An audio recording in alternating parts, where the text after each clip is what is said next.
Hi, Robert. Nice to meet you. Robert. Basically, we just had approval of minutes at 6:30, and then we'll basically get into your thing. You'll have 30 minutes. You have a presentation. Take any Perfect. questions. Great.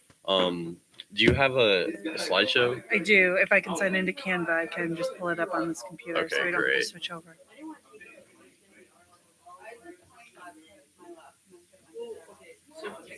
And then it is sharing right now. Perfect. If you don't want your I'm good, Robert. Thank you. Yeah.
PhD's like 5 years full time. Okay, that's not my boy. Okay, son. Oh, everything is depending on the perspective and what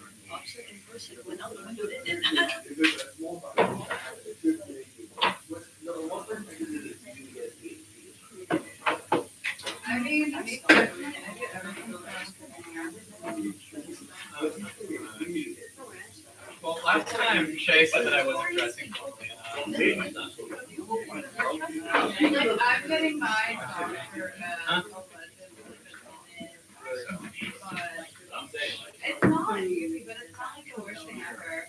I truly think most people, if you think about it, like you and like you're saying, you're like so ready to go there. well, I think all these two other I got it. You know what I got at these midterms? I'm gonna get. Oh, yes, bro, I'm not.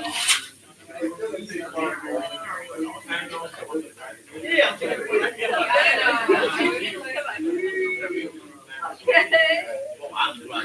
They're the same boots I was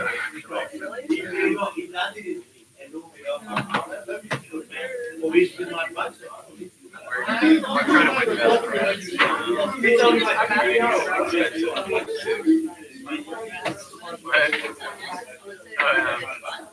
well, last time Nathan said that, like,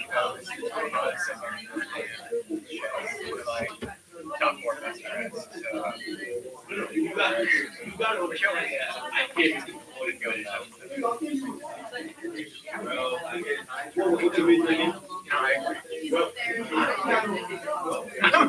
She's not gonna be here? Because I actually thought she might be here.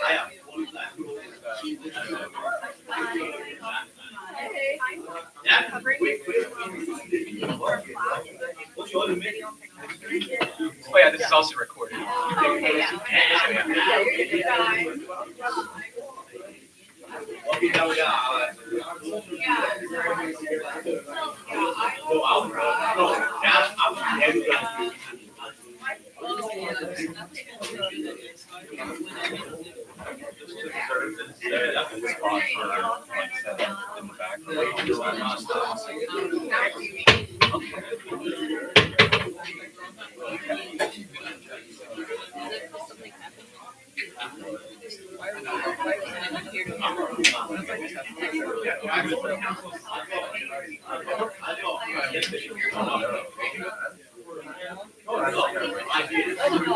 No, please do it. That'd be Also, like there was some kind of issue, so you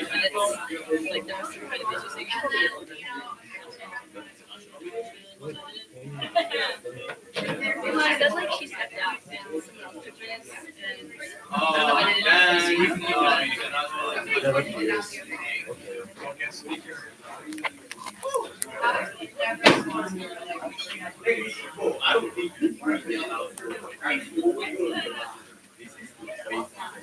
I don't know what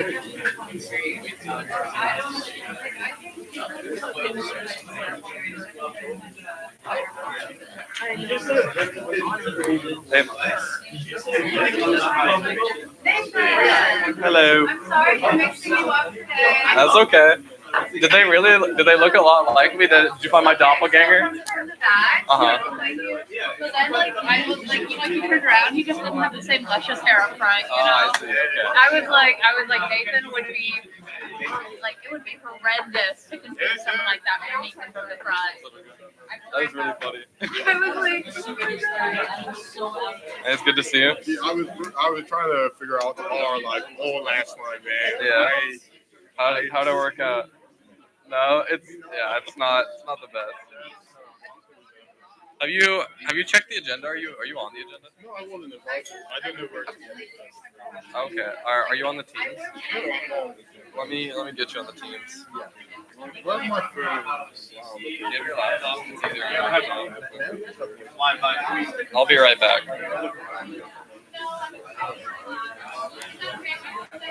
I don't know which one's working, which one's not. I think one of them is.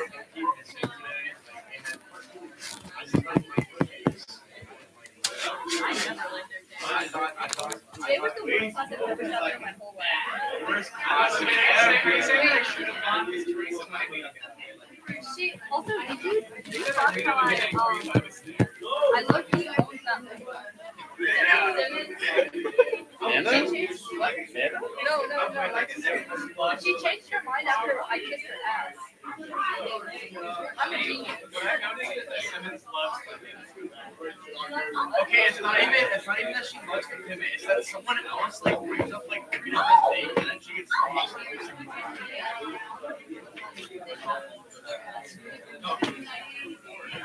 like no, we have to talk about this thing we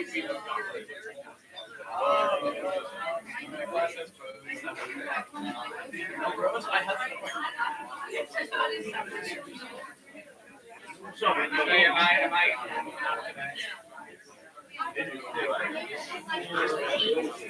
oh wait, Jay. You guys are regular.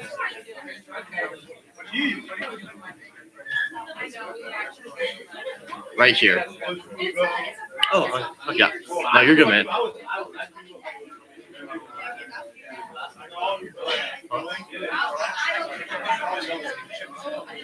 Someone should have been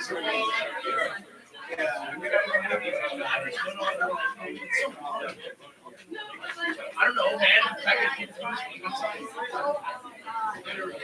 It's like no, but like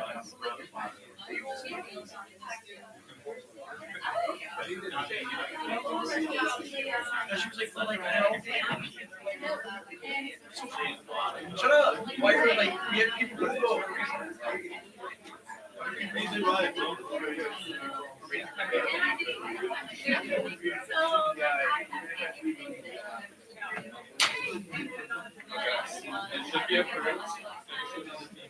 I got so many notes right now too.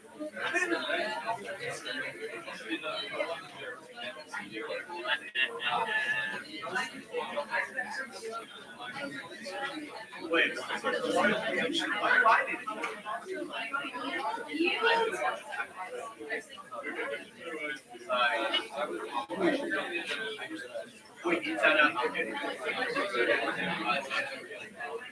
Why you wear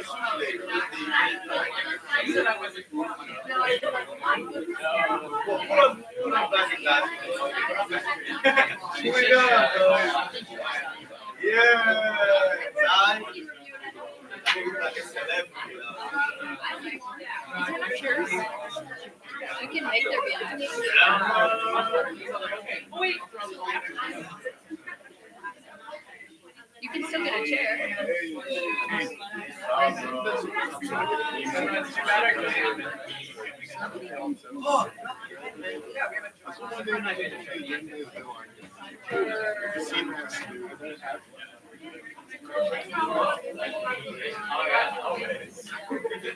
Hey, is that yours? This? No. That yours? What? Wait, it's okay. That's right, yeah. Which one's in my present? The guest speaker and Lucky. Wait.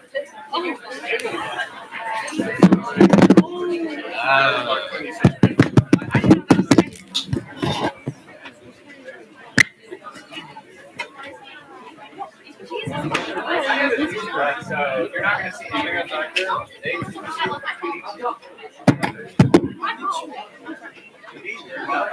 I saw that in. Yeah, you have to like actually responded to it. Your name is on the agenda right now. Huh? No, this one too. Yeah. Don't worry, anybody.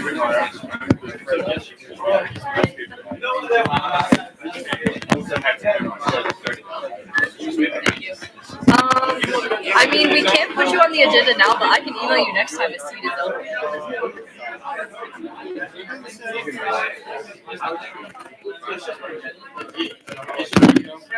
Honestly, I feel like yeah, I think. Are you in any other school besides liberal arts, like architecture or education and human sciences? No, it's 'cause you're not a freshman. Well, dude, Robert doesn't know either. I can't help you right now, bro. I'm sorry. Test. Sorry, bro. What did he? Don't piss me off. He didn't respond to my email and was like, "Why am I not on the agenda?" You go. For what? To be a replacement senator. Is he? He's like eligible for it, but he didn't respond to my email. What? I turn it off.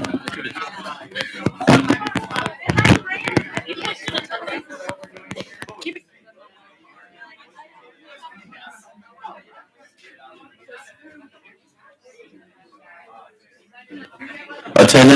Attendance poll is posted. Attendance poll is posted. Please fill that out, senators. I'm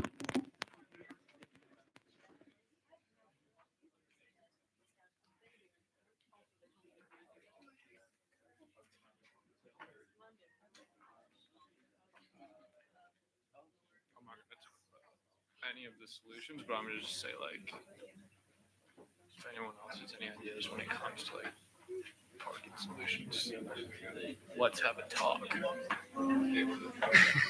Look at this. I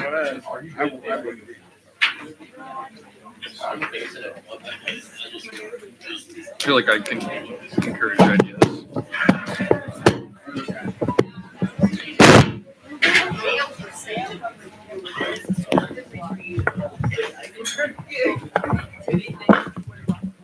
Thank you. Thank you.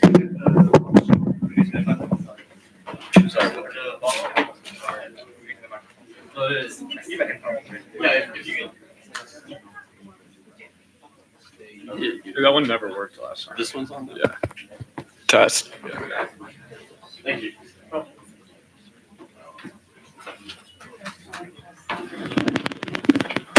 Order. Okay, we're banging in at 6:30. Hell yeah. So, first we're looking at approval of minutes. Are there any objections to the minutes? Any corrections? Do we have any corrections to the minutes from cycle 1? On seeing no objection, no corrections, the minutes are approved. All right, please welcome, help me in welcoming Ash Wilson, Director of Intakes and Outreach for Title IX office.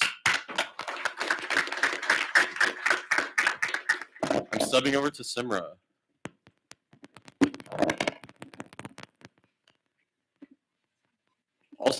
Also note, guys, please try to direct your questions to the presiding officer, and then they'll direct you to the presenter. Don't talk to each other directly. Thank you. The mic up on the podium looks great. I'm usually not a stationary human, nor one that needs to lean. Okay. Hi. Hi. How are you all? Hungry. Wonderful. Yes. I'm decent. Yeah. Also a little hungry. I'm Ash Wilson. I use they, them pronouns. I'm the Director of Intakes and Outreach in the Office of Civil Rights and Title IX. Thank you for having me. I have about 30 minutes. Please help me. I left my watch at home. So who will be my timekeeper? I'll do it. Thank you. Multiple people. We'll see who's on. Yes, thank you. So we're here to talk a little bit about our office. I'm trying hard. I was at Staff Senate last week. I'm with you all this week. I'm at University Senate tomorrow. It's a focus of mine to get into the Senates because you all reach out into every nook and cranny of the campus, right? I understand the importance. I was a student government nerd myself, and it's something that I miss. So thank you for the important roles that you serve here. So want to tell you where we're going today. This is our quick agenda. I'm going to be talking pretty quickly because we have 30 minutes. And so slow me down, ask questions if you have them. I'll try to leave some time for questions at the end. A quick content warning. I work in the Office of Civil Rights and Title IX. My office exclusively works with things about harassment or discrimination based on identities or sexual harassment. So that is where we'll be spending our 30 minutes today. I know that's kind of a heavy 30 minutes. We do not go into detail about any experiences. I will give some examples to help you understand what our office manages, but we don't dive in. I trust you all to engage as you can. And if that means you need to tap out in whatever way, I trust you all as adults and humans to tap out as you need to and come back when you can. Sound good? Rock chalk? Oh, you are tired. Here we go. So why we're here. So what's important to me is that we are building relationships, that we are either introducing ourselves for the first time with a hopefully friendly face, or reintroducing our office to you with new information. So know that that is my goal here today.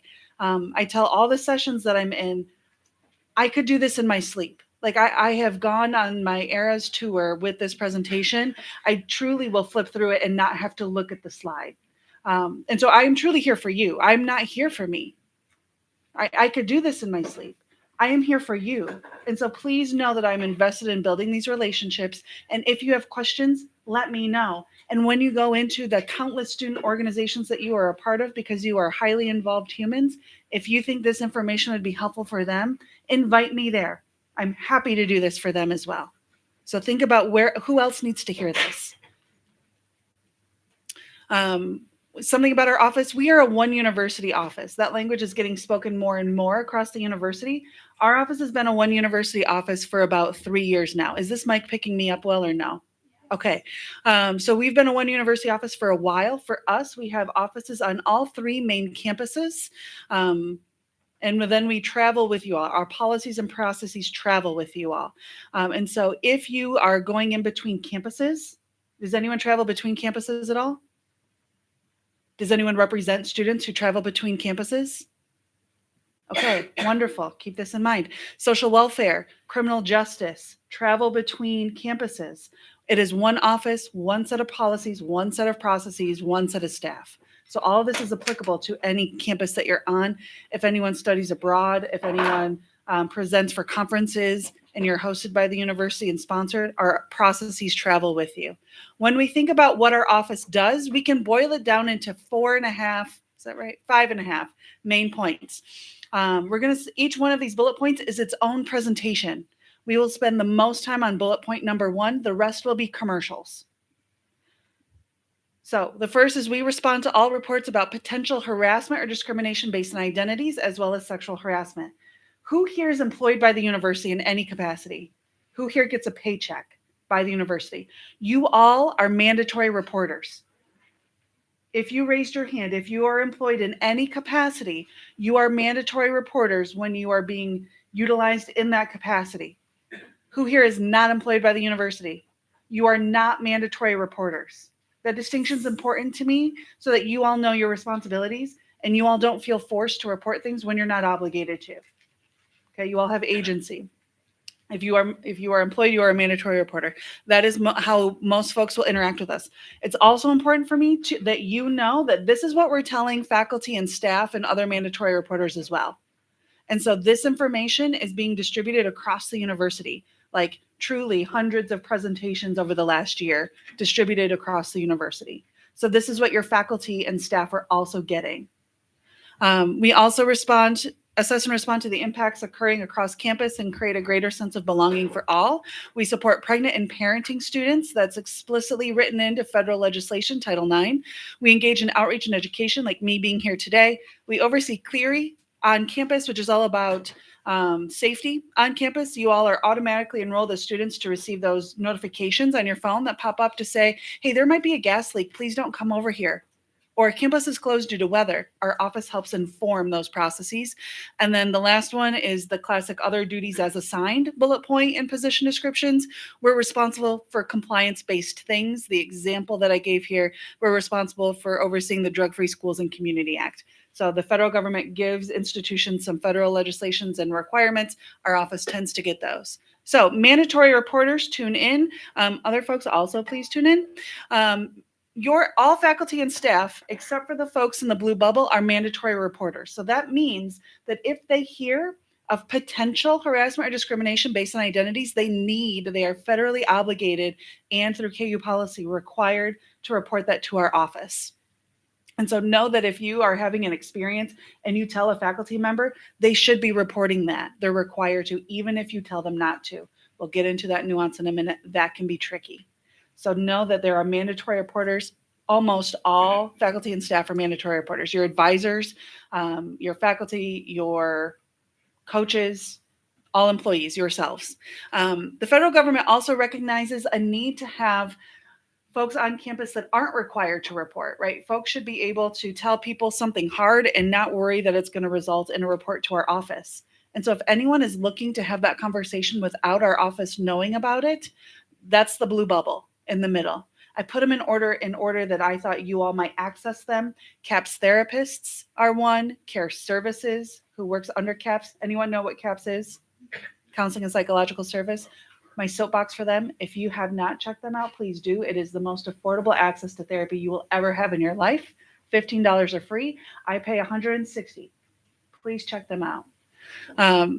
CAPS Therapists, Care Services, Watkins, your doctors on campus, Ombud Student Legal Services, right? Kevin's in the back, confidential employee when he's operating in that role. Journalists, including UDK, right? Including students, they're confidential. They do not need to report. And some other folks as well. I'll tell you what it means when we get reports here in a bit. So I keep saying you are mandatory reporters, those of you that are employed, for potential harassment and discrimination based on identities. These are the 16 identities that KU protects against harassment and discrimination from. These 16 come from federal law plus state law gives KU our 16. If you go to different states, that number will likely be different, right? Because the federal law gives everyone the base, state law adds on top of that base. We here at KU have 16. So if someone is experiencing harassment or discrimination based on race, based on sexual orientation, based on religion, and a mandatory reporter knows about it, that should be coming to our office. And I'll tell you what happens when it comes to our office. It sounds scarier than it is, I think. So that's the theory behind what mandatory reporters should be reporting. The text is the practice. So I'll read through those to give you some examples. A student tells a mandatory reporter that they're failing a course because they were assaulted a month ago. We would get that report even though it's a month ago, right? That person still deserves all their options and resources. A colleague is being treated differently by their supervisor compared to others, and you believe that it's due to their insert one of these 16, right? They're being treated differently and you think it might be due to their ethnicity. What I appreciate about that example is you think, right? People don't have to prove that it's because of a protected class. That's truly our job if someone wants us to do that. And so if someone comes to you and they say, I just experienced this thing and I think it's because of my race, that should result in a report if you're a mandatory reporter. A peer shares that they were touched by someone in a non-consenting and inappropriate manner on campus, that would come to our office. It doesn't have to be overly sexual. For example, the person that gives morning hugs without asking, that could potentially be a form of sexual harassment. So that should be coming to our office. And I say could be a form of sexual harassment because if that person that's getting those hugs doesn't care, we aren't going to define that experience for them. We're not going to tell them that they need to care or that they should care. Right? If they're not concerned about getting those morning hugs without being asked, that's wonderful for them, right? And so we don't define that experience. A graduate student requests not to TA for a certain instructor because they've never honored their accommodations. So, right, this is for staff, faculty, students, graduate students, lecturers, etc., not just for students that folks need to be reporting for. And this, right, is potentially about disability. We work very closely with the Student Access Center. They establish accommodations. Our office comes in if they're not being followed in conjunction with Student Access Center. Mandatory reporter overhears a staff member say that protests on campus pertaining to a protected class are having an impact on their mental health. So even if mandatory reporters overhear something, they should be reporting it to our office when they learn about it when they're at KU and in their KU role. What's helpful about this example that I like to highlight, if protests are happening on campus and everyone is following policies, they're likely exercising their First Amendment rights to speech. We would not come in and attempt to stop that exercisement of First Amendment rights, right? We would not. And we can still recognize that there is someone being affected by this and how can we assist them, right? And so this activity might continue to happen and that is wonderful, right? First Amendment rights, I appreciate. And we saw this, someone can still be deeply affected by that. And so how can we serve them? The example I give, we had a student a couple years ago, right before Thanksgiving, say that this was happening for them. They were experiencing distress from campus protests and activities. It was right before Thanksgiving break. They said, could you please ask my faculty if I can zoom in to this 1 week so I can go home to Chicago early and be with family and get out of this nonsense for my body? Absolutely. We're happy to ask your faculty. Faculty then get to say yes or no. When our office asks, they truly do try hard to say yes. Sometimes there's a lab that we cannot reschedule. There's this specimen that we need to look at that's perfect at this moment. No. Okay, how else can we do it? Can they make that lab up differently? Can they get an excused absence? So we continue to work with folks. So our office is not the one to make decisions about what can happen. We ask, and we don't always shut things down, even if people are affected, right? People have rights on campus as well. Jurisdiction guidance, the one I'll highlight, is we respond to everything on a case-by-case basis. We do not knee-jerk react to things, meaning the moment our office gets a report is not the moment that there's an investigation. I think that is a misnomer of our office in how we address things. 90% of all reports do not result in an investigation. Only 10% of people want an investigation. And even if someone wants one, and if it doesn't check all of our check boxes, we can't investigate. And so I want you to know that our office does not just open investigations. We don't open investigations without someone asking us to. I will make sure you have access to these slides. I'm not going to read all of this one.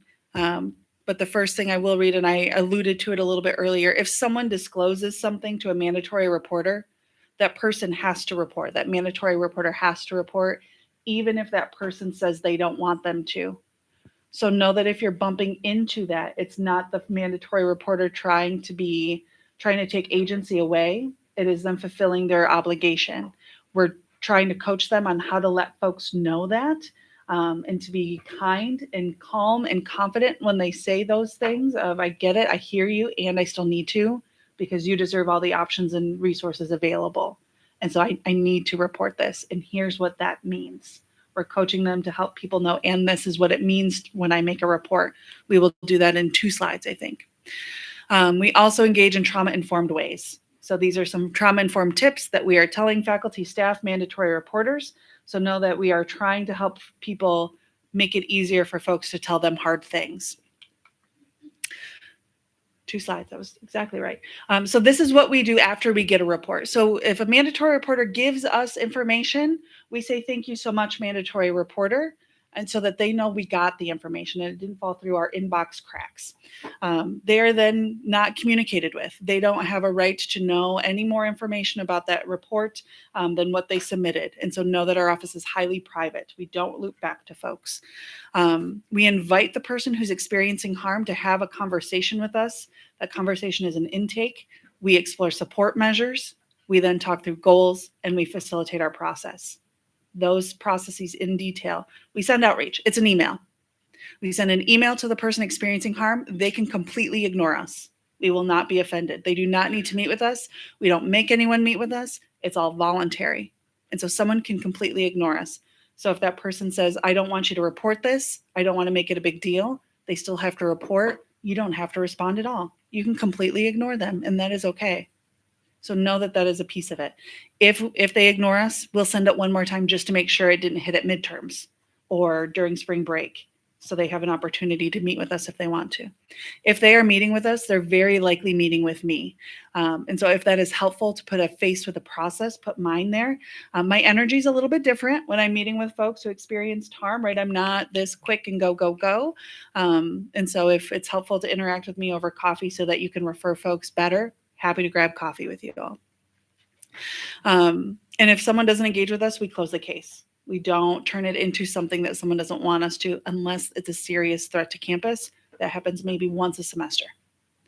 If they have the meeting, it is very likely with me or the people that I supervise. It can be virtual or in person. I'm happy to travel to where someone is. We have all 3 main campuses. We can host those. It's about an hour long, trauma-informed, 3 parts. We talk about support measures. We'll put a pin in support measures. The person that's meeting with us can bring an advisor with them. An advisor is anyone from a friend to a lawyer. You all could be an advisor to someone. The way that I frame that is an advisor is someone there to help them tell me something hard. Sometimes it's easier to have a hard conversation with a friend in the room. So know that you all could be advisors. If you are interested in serving as an advisor, we're getting a formal program started. send me an email. Happy to do that with you. We don't take action unless they want us to. And we don't tell the person who we got the report about, who's causing the harm, that we have a report. Because 90% of them are resolved without a formal process, without an investigation. And so a lot of times people are afraid to report to us because they don't want that person to know that there's a report in our office. We do not automatically tell them because they're not automatically getting expelled or in trouble. We explore the options with the person who experienced harm to say, what would you like? And if you would like this, then that person would have to know, would you still like this? No, you don't? Okay, let's resolve it a different way. So know that we don't tell people when there's a report made about them. Pin out of support measures. Support measures are informal and non-punitive ways to de-escalate or resolve a situation. Those are the things like, can you ask my faculty if I can Zoom in for this week? That would be a support measure. I need some additional excused absences. I need some extensions on deadlines because I need to reground myself in this for a hot second. Great, wonderful, we will ask faculty. Educational conversations is one of our most frequent ones. That would be something like, Ash, I just experienced this thing. This person said something very problematic that's rooted in stereotypes and historical inaccuracies, and I cannot be the one to educate them. And someone needs to. Can your office do that, please? Yes, happy to. And it's truly attempted to be educational, not punitive. No one is getting in trouble. It is a developmental conversation. We all have the ability to cause harm. When I cause harm, I would like someone to help me see that so that I can do better. That is the approach that we take. Or referrals to campus and community resources is the next most frequent support measure. We also do informal resolutions. There's lots of text on this slide. I'm not going to read it. You'll have access to it. Informal resolutions are things like mediation. If someone says, I need to continue to work with this person and we just had a big old bump in the road, we need help to get back on track so that we can continue to work together or live together. Happy to help you do that. We have trained mediators in our office so we can facilitate that conversation. Additional options, one is investigation. So our office can investigate something to see, was there a policy violation of our policies? Non-discrimination, harassment, equal opportunity, as well as sexual harassment are the two policies we're looking at and holding. So if someone experienced that and they want us to hold someone accountable, an investigation is the way to do that. We have 5 investigators in our office. Their job is to collect all the pieces of the incident and put the pieces of that puzzle together to see the big picture. And then they give that picture, that puzzle, to the decision maker. If the person causing harm is students, that's student conduct. So we work closely with them as we're handing off our reports. And then we can also do investigatory reviews. If the Department of Basket Weaving has 20 reports coming out of it in 6 months, we're going to invite ourselves to the Department of Basket Weaving to say, what's going on? We got a lot of reports. It might not be anything, and that's weird. Let's talk. Let's figure it out. I told you each bullet point has its own presentation. Do you remember that? That was all presentation number 1. These are the commercials now. So we're into commercial land. Doing okay on time. Great. We support pregnant and parenting students. If you have someone in your life that you know of that is pregnant or parenting means immediately postpartum, lactation spaces, etc. Let them know about our office. They are entitled, federally required, like KU is required to provide reasonable modifications. So it can be hard to be pregnant and being a student. Been there, done that. It's hard. Refer them to our office so that we can get them support. We also oversee Clery compliance. It's about safety on campus. And so there's mandatory reporters for Clery crimes. It's not you all in your roles. And it's helpful for you to know that there are people who oversee crime stuff on campus. Some folks will say, I know I need a report, or I know I should report, but why? Like, what's the benefit of reporting? I can appreciate that question. And usually I'm getting that question from folks who are highly connected across campus. So I wouldn't be surprised if some of you are feeling that. You all are highly connected across campus. So the benefits of reporting, it gets people who are experiencing harm access to all of their options and all of their resources. We are the ones to write fee petitions and submit them to the registrar to get people's money back from tuition from a semester that they tanked because they experienced something big. We're the ones to get people potentially out of leases. We are the ones to push the buttons and pull the levers. And so even highly connected people who can refer folks, wonderful. Usually you are not the button pushers or the lever pullers. So please get them to us. Helps create a more informed, likely safer campus, and it allows the university to be in compliance. That last one means something different now than it did 6, 10, 12 months ago. We are seeing the federal government investigate institutions in different ways than we have before. And right, I don't even know how to update this slide because it's really complicated. Investigations look very different and compliance looks very different. Previous to this administration, universities were maybe fined through Clery, that safety stuff. Now they're being fined and investigated through Title VI. KU's being investigated with a Title VI potential violation, right? We see that differently, and fines are coming differently. Previously, the institution as a whole would be fined and maybe could absorb that a little easier. Now we're seeing federal funding potentially being withheld due to compliance related things. And so any engineers in the room, anyone belonging to a bunch of grant funded spaces, anyone researching with any professor, right? Your all fundings could look different due to if we are found to not be in compliance with things. We are seeing right in the news. I'm sure you've seen Columbia, Stanford, etc., be restricted in what they can accept for federal funding. So if you have anxiety over that, like a lot of people do, know that if you are a mandatory reporter and other people, you can play a role in the university being in compliance and not getting those fines by reporting well. And so if that feels like some agency that you have, wonderful. How we work together. I said it in the beginning, I want to work with you all in whatever ways you need me to, in whatever ways is helpful to you. Who belongs to a student org that is not Student Senate? Wonderful. If you think this is helpful, please invite me to come into your space, right? If that would be helpful. If you want to run hypotheticals past us, if you have someone in your student organization that you're like, man, I have heard some things and they are causing harm. I have had probably 5 conversations with various student orgs just this semester about how do I navigate that? I'm like, please, right? That is too much for you all to be holding on your own. We have jobs for reasons. Please, right? Ask for help. We're happy to help you do those things and figure out what are options. Other nuances, students are not mandatory reporters unless they are employed, right? And I'd like to make sure you all know that because I don't want you to feel like you have to do something that you don't have to do. Agency is important to me. Mandatory reporters do have to report even if someone tells them it's a private conversation. It can be private, it can't be confidential. They still do have to report, but they should not be sharing details with people who don't need to know. And that is the messaging I am giving people. I've told people what to report. This is how to report. It's all over our website. If you find our website, you will find how to report, and you can just email us. And that counts as reporting. We will pick it up from there and make sure it lives in the place that it needs to live. Okay. Timekeepers, how'd I do? You have Decent. 4:50 on the clock, but first up, is there any questions for the speaker? Okay, one question. Okay, yeah, we have 4 minutes left. You can go forward, Victoria. For mandatory reporters, if you're hired by the university, is it when you're acting in your role, or is it just whenever you hear something? Wonderful question. The question is, when you're a mandatory reporter, when are you a mandatory reporter and when are you just a person? Good question. If someone accesses a mandatory reporter through their role at KU, they are required to report. For example, I'm a mandatory reporter, have been forever. I came up through student housing and I was the director of the former Center for Sexuality and Gender Diversity. Had to report a bunch of stuff.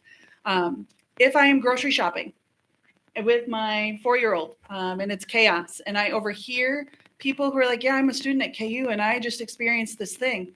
I'm not a mandatory reporter, right? I didn't learn about that. I didn't learn about that because I'm a KU employee. I learned about that because I'm shopping for chicken. If those people come up to me and they say, Ash, you just presented to our group, I have a question for you. This was an experience that I had. I would be a mandatory reporter because they are accessing me through my KU job. They know me and they're telling me through my KU role. And so even, right, your RAs, food board managers, proctors, when you see them on the street and you run up and you're like, hey, I know we're at a concert right now, but I want to tell you something. If you're telling them because they're your RA, they are a mandatory reporter and they would be obligated to report. Good question. Any other questions for the speaker? Okay, seeing none, can we all please give a round of applause?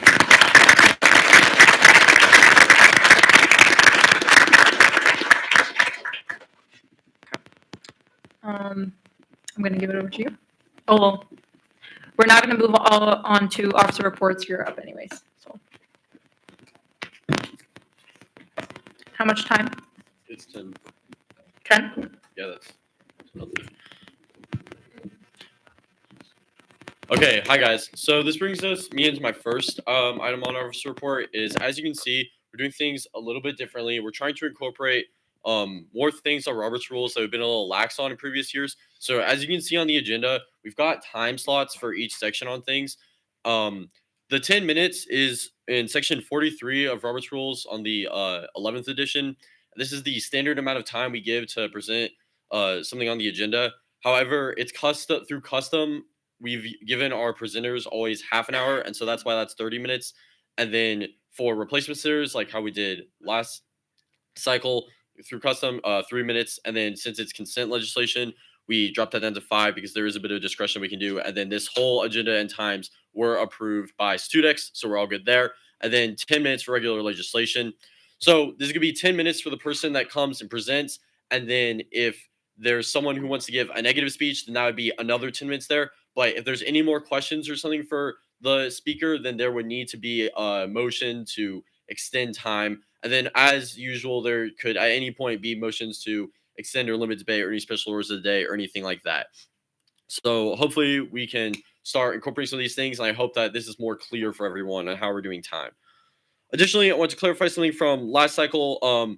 In the Constitutional Committee last year, we fixed the Constitution's consent amount from $500 instead of being $1,000. There was some confusion on that last cycle. So any bill that is $500 or below is going to be on that consent agenda. Last Constitution we had, it was very unclear. It said $500 and then it said $1,000 on the next line. Additionally, please wait to be recognized by the presiding officer, so chair, me, the speaker of the Students' Assembly. Do not call out your motion, especially I'm looking at people who just yell out motions to vote. Unless your motion is a motion where you can interject the speaker, like a point of order or a motion to adjourn. So don't do that unless it is a objectable motion, and you can see that on your Robert's Rules cheat sheets. Please look at the teams. We have an updated cheat sheet on there. Additionally, please try to ask questions through the chair. So, for example, if you wanted to ask me a question right now, Sim was chairing, so you would say, I would like, you would stand, be recognized, and then you would say, I would like to ask the speaker a question, and then you state what your question is, and then Simra has the discretion to be able to say if that's a qualifying question, and then say that the speaker may respond. So let's try to model it like that. It's okay if you don't get it right the first time. We're just gonna get some practice reps in it for that, and I yield the rest of my time. Questions? If I went too fast. Any other questions for the speaker? Tanya, is a question? Hi. Oh, do I just stand up? You don't have to. Okay. Please stand. But Okay. state your name and constituency. Yes. Remember, Yes. guys. All right. My name is Tanya Singh. I'm a student for the law school. I guess it's kind of a point of inquiry. I believe the Information Society's amount was amended down below 500 last in Finance Council this cycle. So would it fall under consent legislation? Yes. I'm sorry. Yes, Okay. yes, it Sorry, would, guys. but is that a motion too? Oh, I guess, can I move to amend the agenda Okay, to add 2020, I can't read, I don't have my glasses. 2026-012 Yes, but move that to consent to legislation. consent. Okay, that's a motion to move 2026-012 to the consent agenda. Can I get a second? Second from Sean Lawson. Okay.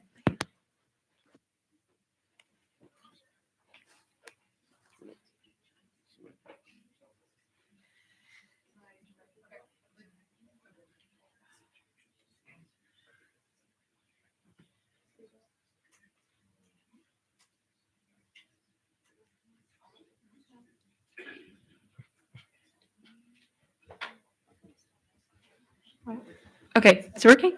Is there any objections? An objection from? Okay, an objection. Can I ask why?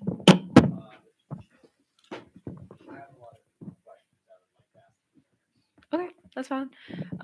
There's an objection. Yes, and so now we're going to vote on whether or not that will get moved to the consent agenda. Yeah.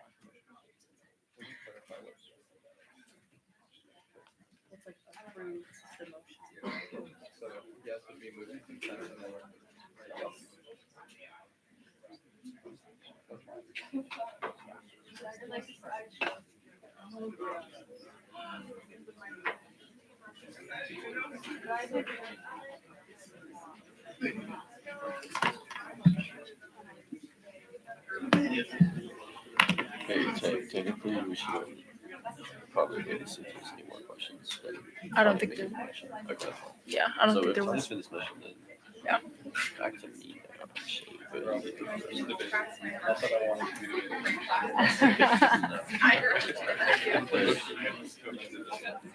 Yes.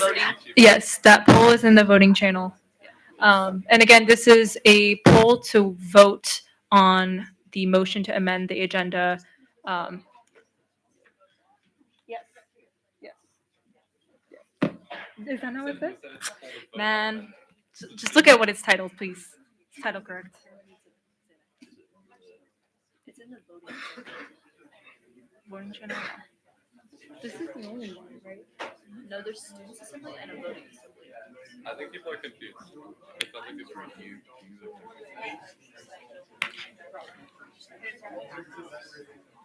What's your name?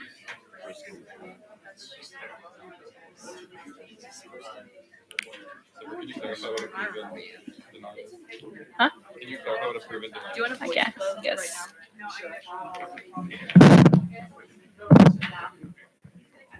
Okay, so if you guys are looking at the poll, a vote in favor is going to put the,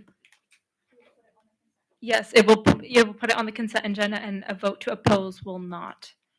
And abstain is abstain. Yes, and if you're not in the voting channel, please come to our internal affairs director, Kate. Yeah. Yeah, I'll give 90 seconds to vote.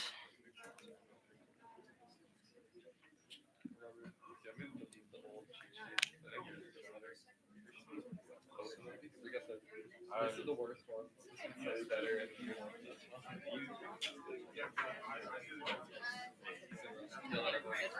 We're talking. Oh, yeah, no talking during voting.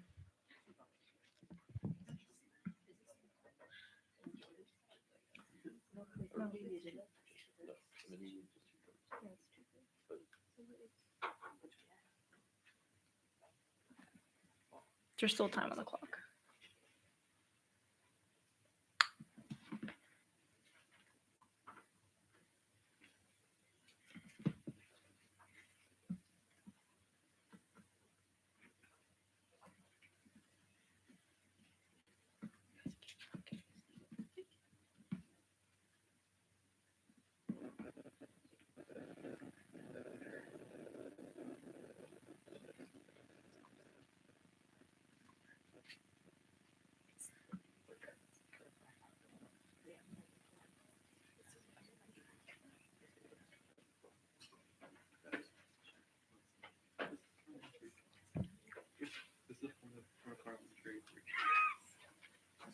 Okay.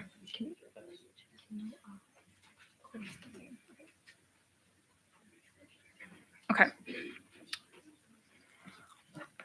Okay, with let's see the results. Okay, with 33 in favor, 13 opposed, and 3 abstained, this passes.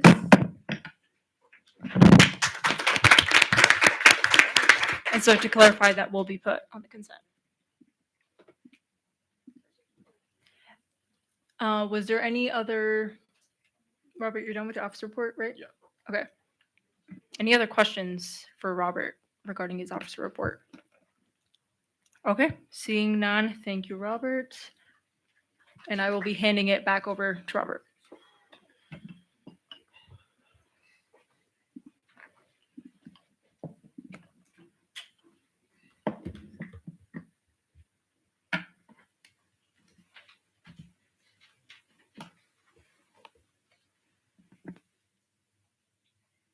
Yep, 10 minutes good. Well, just want to thank everybody for being here tonight. Really glad to see all of you. I'll keep it pretty brief, just a couple things to get through. But like I mentioned last time, still working very closely with the Kansas Board of Regents and the Student Advisory Committee through that. It's where all the public schools in Kansas come together to think about ways that we can advocate for things that'll help all students in Kansas outside of our communities, just within our schools. So another idea that we're thinking about pretty seriously and still in the early stages of discussing, but still just wanted to come to you guys with it, was the idea of expanding Kansas free apply days. These are, if you're not familiar, these are a set of days that are sponsored by the Kansas Board of Regents, where students that live in the state of Kansas can apply to Kansas schools for free of application, free of an application fee. And this only applies to students in the state of Kansas. It only occurs for a couple of days in the fall. We're looking to expand this to the spring just to address those students who apply to Kansas schools a little bit later in their high school cycle. So this is an idea we're still, like I said, in the early stages of discussing. But if you had experience with the Kansas free apply days, or if you have any thoughts on the process or the idea as a whole, please feel free to reach out, come to the office, and we can discuss for sure. Just wanted to give a plug to the big event. We're a registered, Student Senate is a registered site for the big event. We'll be at the KU Community Garden. But if there are every single student senator trying to volunteer, we might not have enough room. So we encourage you to maybe broaden out your application and your registration for the big event. It would be great if we could have as many senators as possible volunteering with the big event. We really care about that. And since we had them come through just a couple of weeks ago, we'd really appreciate the support and showing them that we can interact together in a productive way. Still, by the way, that is on the 18th, Saturday, the 18th of October from 10 a.m. to 2 p.m. I think the registration's open now, if I'm not mistaken, but go ahead and get that in if you'd like to volunteer. The advisory boards that I mentioned are still pretty open. We've done a good job about filling the Sustainability Advisory Board. They've been very proactive about reaching out. But a lot of the other ones are still open, so we can get the interest form sent out again. But still a lot of openings within the advisory boards, and we really want to keep that to students that are interested. If you're interested in an advisory board, please reach out with your interest, which board you're interested in, and kind of where your interest stems from. Just one thing we're working on in our office, and one idea we're exploring is interaction with the city of Lawrence a little bit more closely. We've heard some feedback recently that we don't interact with the city of Lawrence quite as well as we should. As an institution that makes up quite a big chunk of the people living in Lawrence for a lot of the year, we think that we should be able to interact and to work with them on some initiatives a lot more closely. So if you have any ideas around local politics, interaction with them, please feel free to reach out and let me know where we can get started in conversations like this. I waive the rest of my time. I'll open it up to questions. Do we have any questions?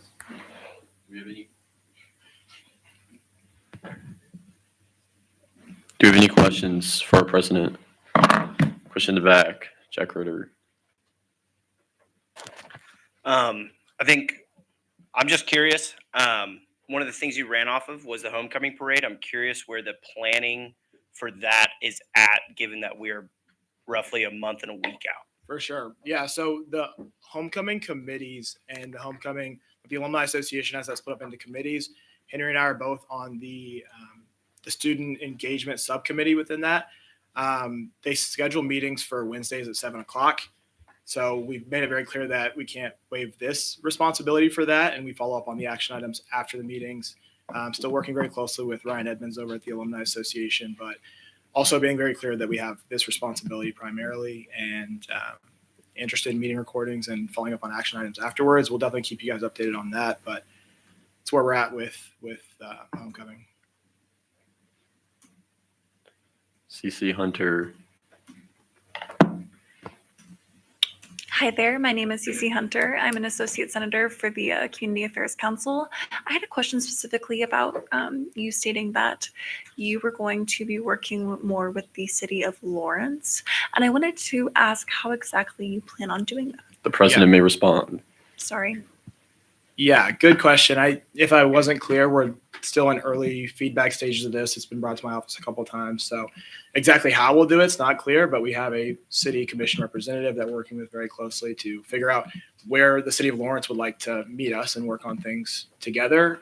Obviously, it's not as easy as it might seem to work with a city like that, and especially with the amount of feedback and levels of approval we have to go through as a student senate before we can get anything done. But like I said, it's still in the very early stages of discussing where we can meet in the middle with the city of Lawrence and where we can have some productive conversations start.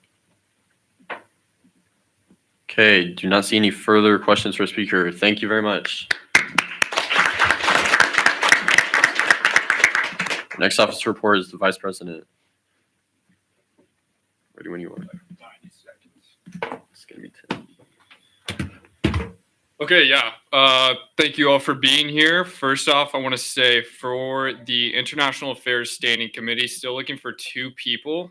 They can be students, they don't have to be senators. So if any of you know international students, preferably, who would like to be on the board, that would be great. And then also, I know this one sounds less entertaining, but the library committee as well, still looking for 2 students on that, don't have to be senators as well. And then as part of one of the platforms that me and Andrew ran on was parking. So just to inform you all on that, last week, me and Andrew met with Aaron Quisenberry. He's the director of parking and transit here at the university. The parking and transit committee had paid for essentially like a consulting firm to come in and provide ideas on where they think parking could be improved across campus. A lot of great ideas there. However, I invite any of you to come with me with ideas that you might have, potential solutions that you think could work, so that I can voice those to the parking committee as well.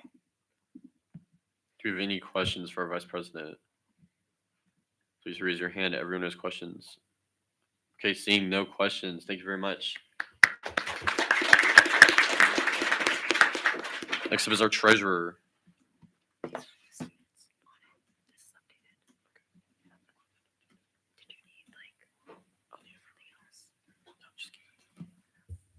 Hello. Update on Wednesday night funding. There is currently 38,051 remaining in the Wednesday night fund out of our initial 40,000. On the agenda tonight for Wednesday night funding, we have a total of 5,176, and 1,554 of that is in our consent agenda, and that includes the Information Security Club after that got moved, and 3,622 is in regular legislation. With that being said, I yield the rest of my time to questions. Right, all hands for questions. Okay, recognize Chinna.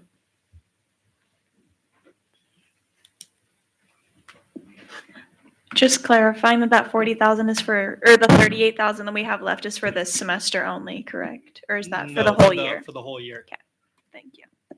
Jack Rasmussen. Jack Rasmussen, representing students of liberal arts and sciences, junior, senior. Will the deficit be an issue going forward to the next fiscal year, or will that still be kind of a lingering effect? The chairman answer. There was a lot of cutbacks that we made last year, and the deficit is practically eliminated. In the next budget meeting, which will happen next semester at some point, we should be able to have that eliminated completely. Okay, thank you. I don't see any further questions for our treasurer, so thank you very much.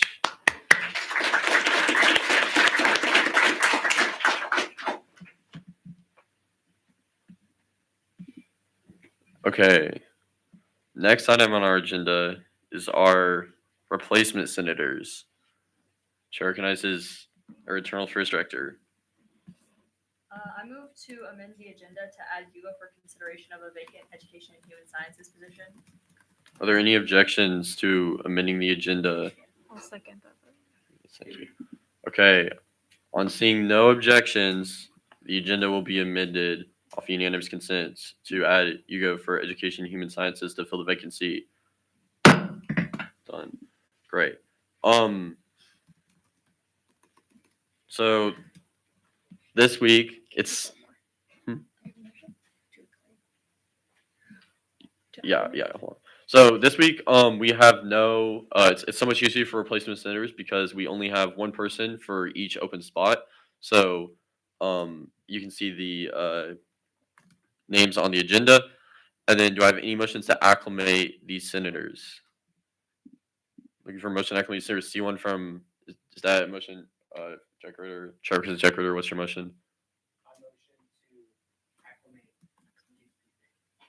Great. I have a second from Sean Lawson.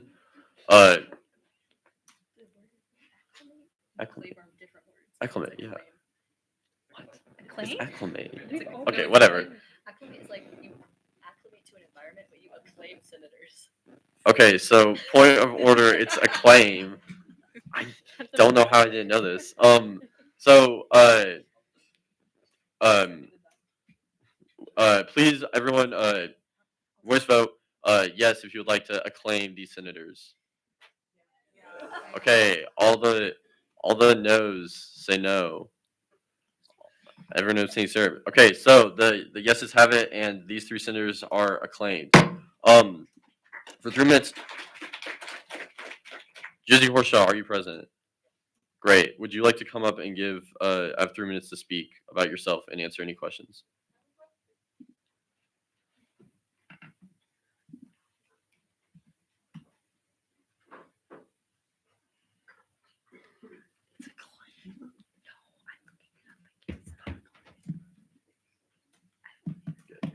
Right. Thanks for inviting me back to speak. It's good to see all of you again. I'll keep this brief because I'm the only one running. I ask you to please elect me as replacement senator for the College of Liberal Arts and Sciences lower position. I tried really hard to get into Senate. I've tried several times. I'm back again a third time. You can't get rid of me. That kind of perseverance I bring to everything I do. And I hope to bring that to the student body and representing them. So please elect me for this position. I hope to speak to you again soon, and thank you. Any questions? Great. And then just to be clear, these three senators are already in Senate as voting members. This is more of a chance for you guys to meet them and ask any questions of them as you will. And so you three should have access to the voting channel. Please come up here if you don't have access to the Students Assembly voting channel. Okay, any questions? I'm not seeing any questions, so thank you very much. Congratulations. Vice Beasley Murray.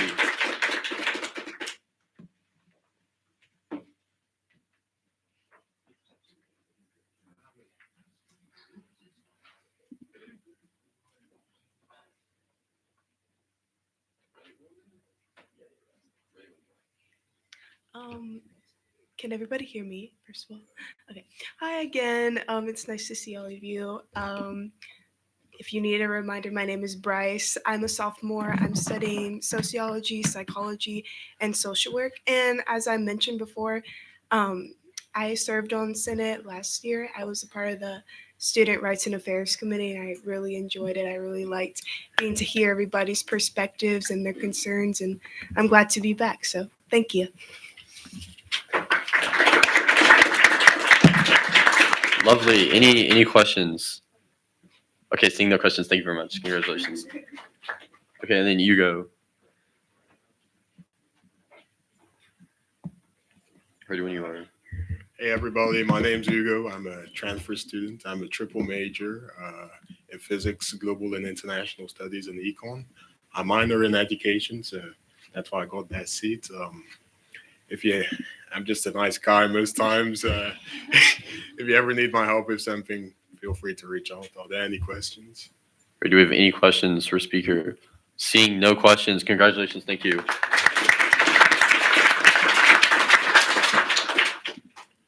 Okay, so now we're moving into the consent agenda. Do I have any motions on the consent agenda? Recognizes Zach Lemke. All right, I have a second from Jeff Brooker. I have an objection from Sean Lawson. Poll is. I've got the poll. I got the poll. Yeah, I got the poll. Expecting this. I was expecting this. No, or you can say like one sentence. You get one sentence. We looked at it in the councils already pretty closely. Okay. Great. That's beautiful. Yeah.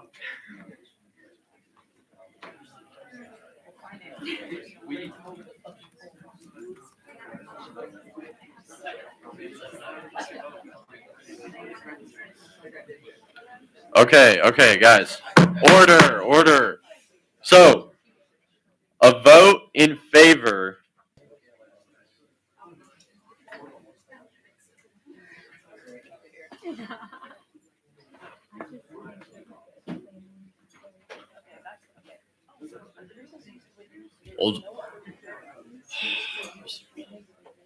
Old Father.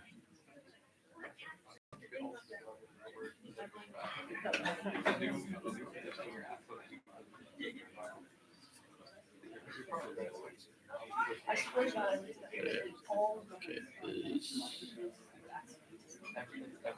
Great.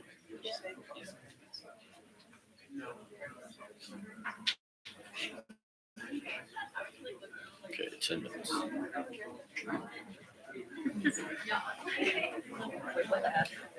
Order. Please give your attention to the presenters. Hello, everybody. My name is Jack Newland. I am one of the co-directors of I'm one of the co-directors of Old Father Productions, our student-led, student-run film production club. And my name is Sam Walker. I'm the treasurer. We're here to talk about a proposal for funding to buy student film equipment for our club and our production, specifically sound equipment. A little bit about our club. We were founded in the spring of 2023. We act and operate as a professional film group. We teach students how to act and operate as professionals, and we get students working on sets as soon as possible. We also work with professionals to get students connected and furthering their professional career. We produce a short film every year. This year, we are just announced that we are planning to produce 2 short films that get screened at Liberty Hall at the end of the year at our Student Film Festival. All of that is a celebration of student films and the work that our students have done in the filmmaking process. You want to talk about the growth? As Newland just said, we're making 2 short films this year because of our growth in numbers. So we started in spring of 23 with about 11, then it went up to 13, then it went up to about 28. Now we are at 51 active members. So we have to create 2 short films. We can't just do 1 anymore because of how many people we have. So that means 2 scripts, 2 directors, 2 DPs, and it's an incredible thing to have 2 productions. These are some stills from our last 2 productions that we worked on. All the equipment that you see has either been donated by our members or is equipment that we have already on hand that we got from the previous film club, KU Filmworks. All of that equipment was also received from Student Senate funding. It was around $5,000. We're not asking for nearly that much, but it was about 10 years ago, and that focuses solely on cameras and a couple of lighting implements. You can see them here and in this photo as well. This is from our last year's production. The primary thing that we are asking for is sound equipment. We don't have sound equipment that's dedicated to the club. Once again, we rely on donations from our members to borrow personal pieces of equipment. This is what you see in the photo right now with our one of our sound operators up in the top right. And that's not very sustainable.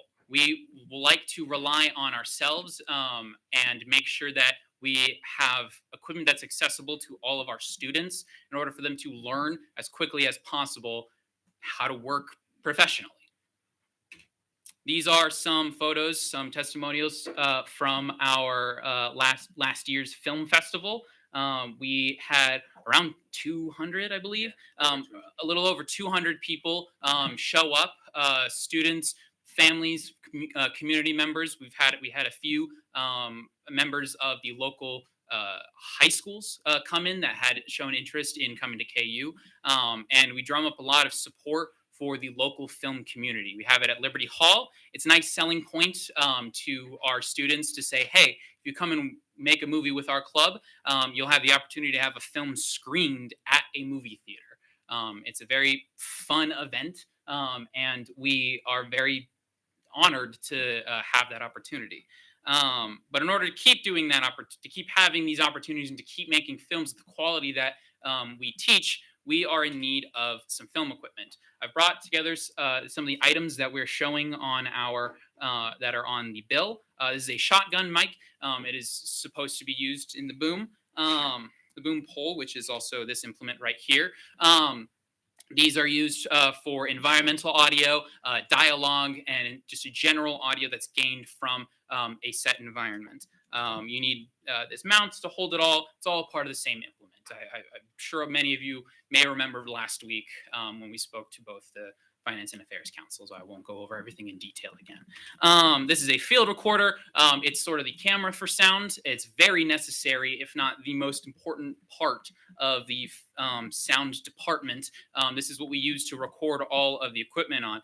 This is one of a lower end model, but it's still very much a professional field recorder that can do very nice stuff. It's the same type of field recorder that I personally use as a sound professional in the Kansas City area. Pair of studio monitor headphones. These are different from your average consumer headphones. They allow the sound operator to hear specific details and that are found within the specific mics that we use and through the recorder. It allows them to hear the entirety of the environment that they're in, and it blocks out sound from getting into their ears and only through the headphones. It's sort of like if you just looked through a viewfinder or on a monitor on a camera. It's very important to getting the specifics and the quality up in our productions. This is a lav mic kit. This is what goes on an actor to record their specific dialogue. The specific implement that, or the specific link that we have for this lav kit is now expired, but we have several backups for all of the resold equipment. That is another aspect of our professional environment that we talk about is the use of resellers and using old equipment. We use decade-old equipment in our productions from stuff that like I said, the old FilmWorks Club left behind when they fell apart during COVID, and we had to pick up the pieces to rebuild the film community. All that equipment's a decade old, and it works just fine, but it is still old. But that's just kind of par for the course with a lot of amateur film productions that are working in a professional way. And I can talk about the lab. Oh yeah, go for it. So, as Newland said, the link does not currently work because this certain just the link, the model doesn't exist in that website anymore. But we do have backups, and it will be below or above $20. So it'll either be $255 or $295. And that if it's $295, for example, so that will put us over the budget that we requested. We are also asking for $100 in general funding.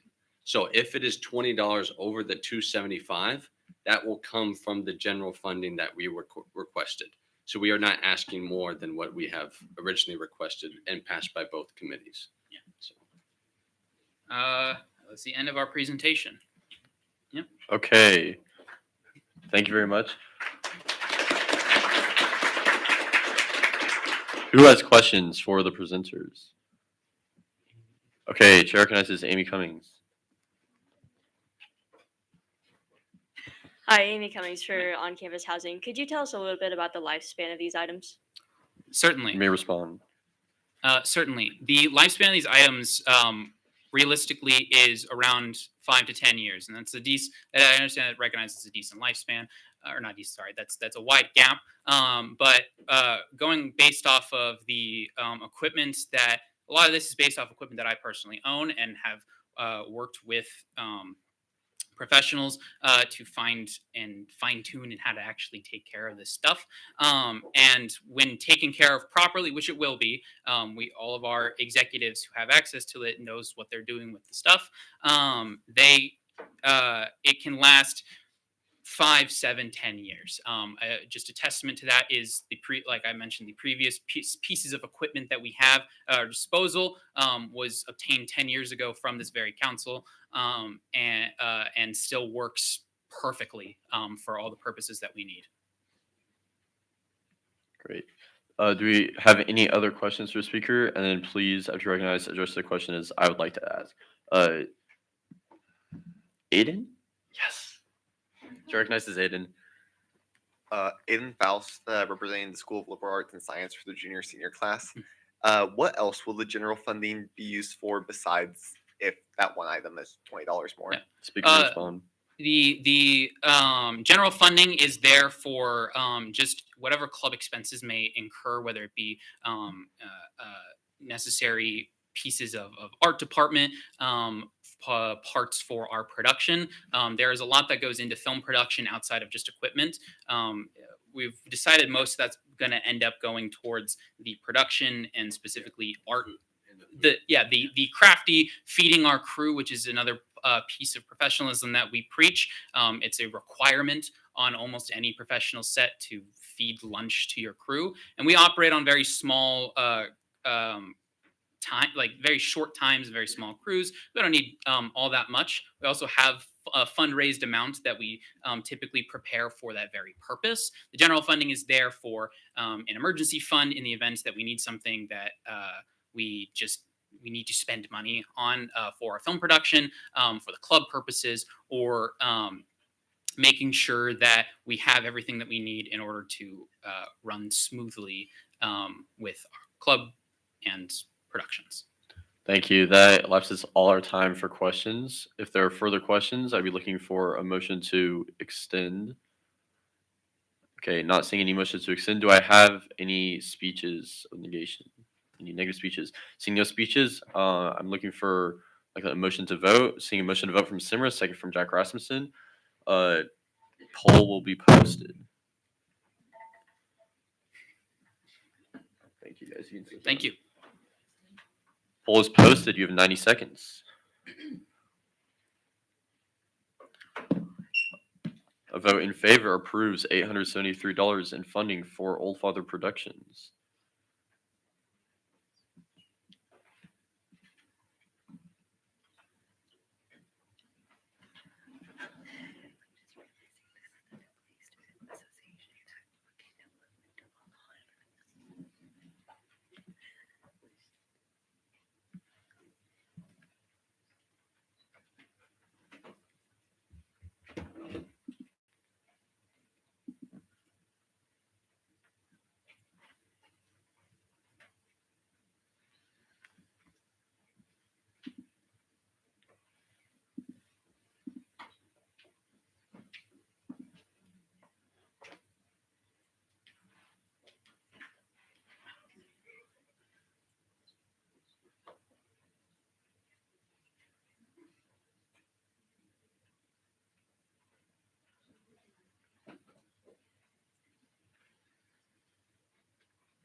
Okay, so with 41 votes in favor and 3 opposed and 0 abstentions, this motion clearly passes.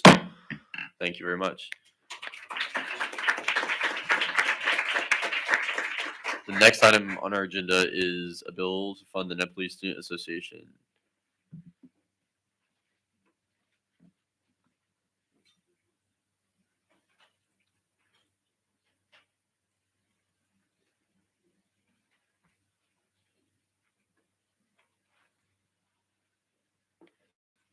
Minutes when you're... Hello, can you hear me? Sorry. Good evening, everyone. I'm Utsav Sivakoti, event coordinator of Nepalese Student Association. And here today I'm going to talk about fund for Dasai event that we're going to celebrate on October 4th. So Nepalese Student Association usually works for Nepalese students studying at KU, fostering sense of community and unity among Nepalese students, celebrating and sharing rich cultural heritage of Nepal. We create an inclusive platform for intercultural dialogue and exchange and contribute to KU efforts by showcasing Nepali culture and tradition to wider the community. There are many events that we organize throughout there. These are an example of past events that we have had in the previous years, like these Dasai, Tihar, Holi, and Nepali Night. These are most popular events of us. So here today I'll be talking about the Dasai. Till now, with the new committee, we have already organized events like the welcome events that was organized on September 6th for the new incoming fall students of 2025. So in that event, we welcomed all the new students, and funding for that event was organized by members' contributions. The next event is the Dasai event, Dasai Day, which is the biggest event for us because it is a festival that is the largest or the biggest festival that's celebrated in Nepal. It's about 15 days festival that lasts for 15 days, and it's really culturally big and big. It means big to us. So here at Kansas, we celebrate just one day as a Dasai Day, but we'd like to carry all those cultural things here. It's also called as Vijayadasami, which is the 10th day actually. And we'd like to make it within those 10 to 15 days because on those 10 to 15 days, we put tikka. And tikka is something that's made with rice and curd and some sugar so that it sticks on the forehead. And elderly people would, like guardians, parents, would generally put it on children's or smaller people and give blessings. So we do that to take blessings from elderly people. So that's a special thing for Dasai. And there is also something like we call it Jamara that you see on the forehead of the people over there. So it's sowed for 10 days on the grass. It was, I think, sowed like 4 days ago. And on the 10 days, it is put along with the tikka. So the proposed event is on the ballroom, Kansas Union here on October 4th, Saturday, and 4 p.m. to 9 p.m. One of the main attraction of this event is food also. So one food that can never be ignored here is goat meat, which I'll talk about here. So the program format runs like there will be tikka program. There are different cultural dances and activities that will be performed. So some people will sing some group dances or single dances that reflects the culture from Nepal. It's open to all KU faculty and students and staff. And the main attraction, as I mentioned, is also Nepali traditional food and not just the food. The goat meat is one of the main attraction for the food here. A lot of people, including our friends, and elderly people also visit on the events, including faculty members too on this event. And even today I had a friend mentioning, hey, when you have that event, please don't forget to call me. So it's a really big event for us. And this aligns completely with community engagement goal of the university. It fosters cultural exchange, strengthens the community bond, and promote intercultural awareness, and also celebrates the unity. And here is the proposed funding bill. Here with this, we also have Pepsi funding for all the other things like rice and other things. And with the Senate funding, we're focusing on goat curry and other curry and a lot of other cutleries. Thank you.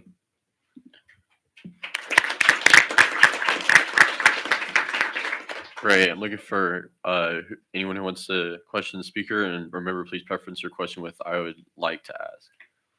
Do we have any questions for the speaker? Okay, seeing no questions. Thank you very much, sir. Okay. Do we have any speeches? Okay. Do we have any motions? Let's see. Chair recognizes CC Hunter. Okay, motion vote. I have a second from. Who is that with CC Hunter? Who is that next to CC Hunter in blue? Oh, Sam, okay, and your constituency? Oh, I represent the All Scholarship Hall. All Scholarship Hall. Thank you. Okay, second from them, and then The poll is posted. You have 90 seconds.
Quiet, please. Hey, and then also while you're voting, while we still have some time left, if you are a senator, you could please direct yourself to the back of the room where our advisors are sitting and pick up your nameplate. That would be fabulous. Your little table tent. Yeah. Apologies for not handing these out earlier.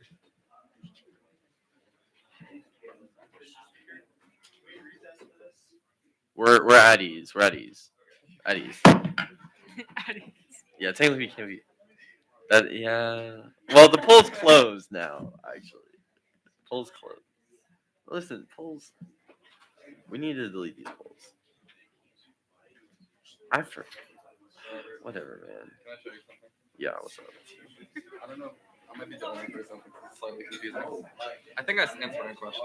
It's like here it says all positions elected by plurality vote, and at first I'm like, that's not true. In other places it says majority, but this is in the elections type. So that's fine, right? Do you know what I'm saying? This is like that's not. It's Title VI, so it's chill.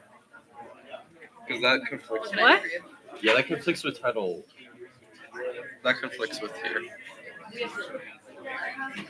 Yeah, I don't know why. That's it's fine because they're in election. different titles, right? Or Yeah, should it that's be just for equal? like spring and fall. Yeah, Okay. it doesn't click. You have the two associations. I don't have it pulled up, but we have it. Yeah, I'll get it pulled up for you.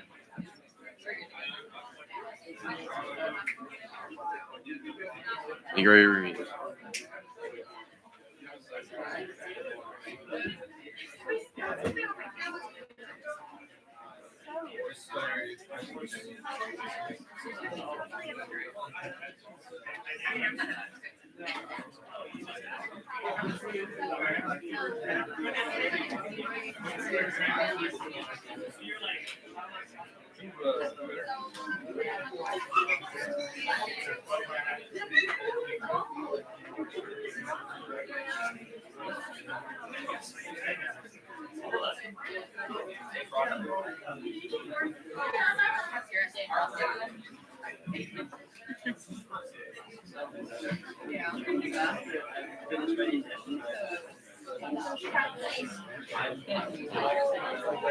Who keeps the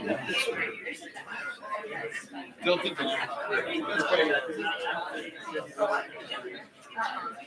Tilted donuts.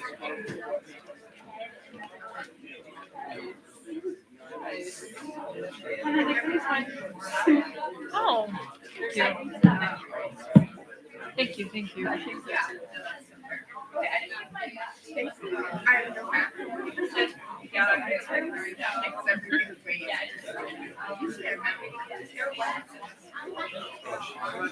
should just do this.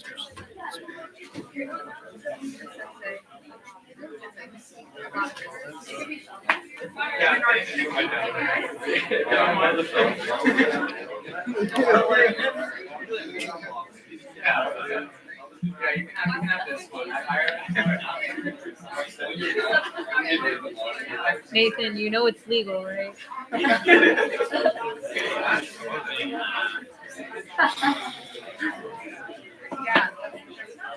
I was about to say. Let's go to Colorado. I thought we like.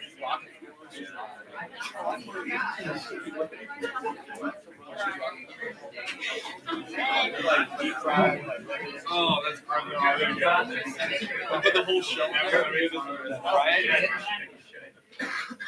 think they put it back.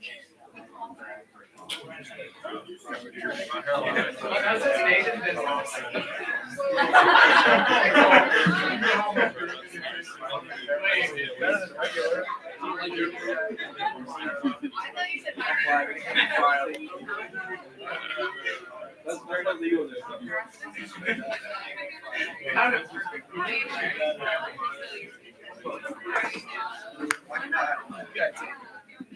I mean, it's a lot going on. Way too sick. We'll get over there.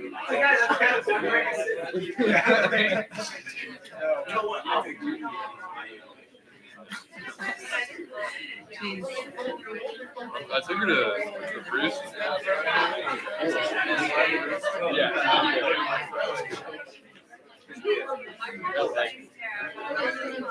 Be fast. You got like an American breakfast. Oh, no, what'd you say?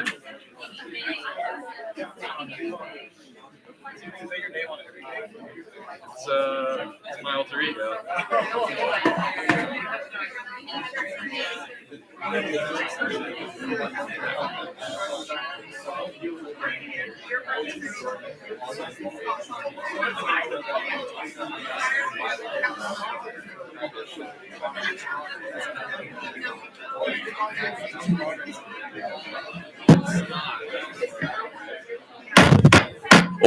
Order. Okay, order. Assembly will be in order. Okay, apologies for that. Miller IDs.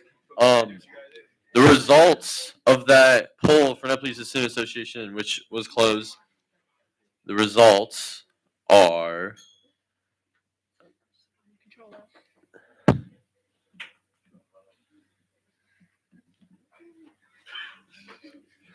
Great. We close this purpose.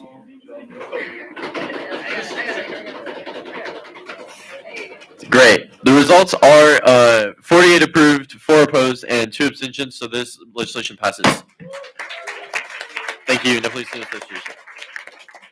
And then the next item on our agenda is a bill to fund Old Father not Old Father, a bill to fund the Tuba Association.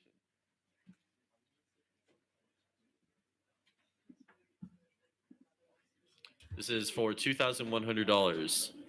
Breakdown is here. Why can't I present this? Bruh. Oh, wait.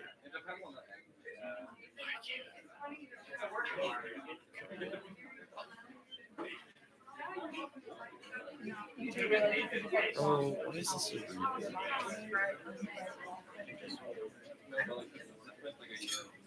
Sean, he doesn't want to make it permanent. It said. Let that be known. So can't present. It's weird. It's just simple.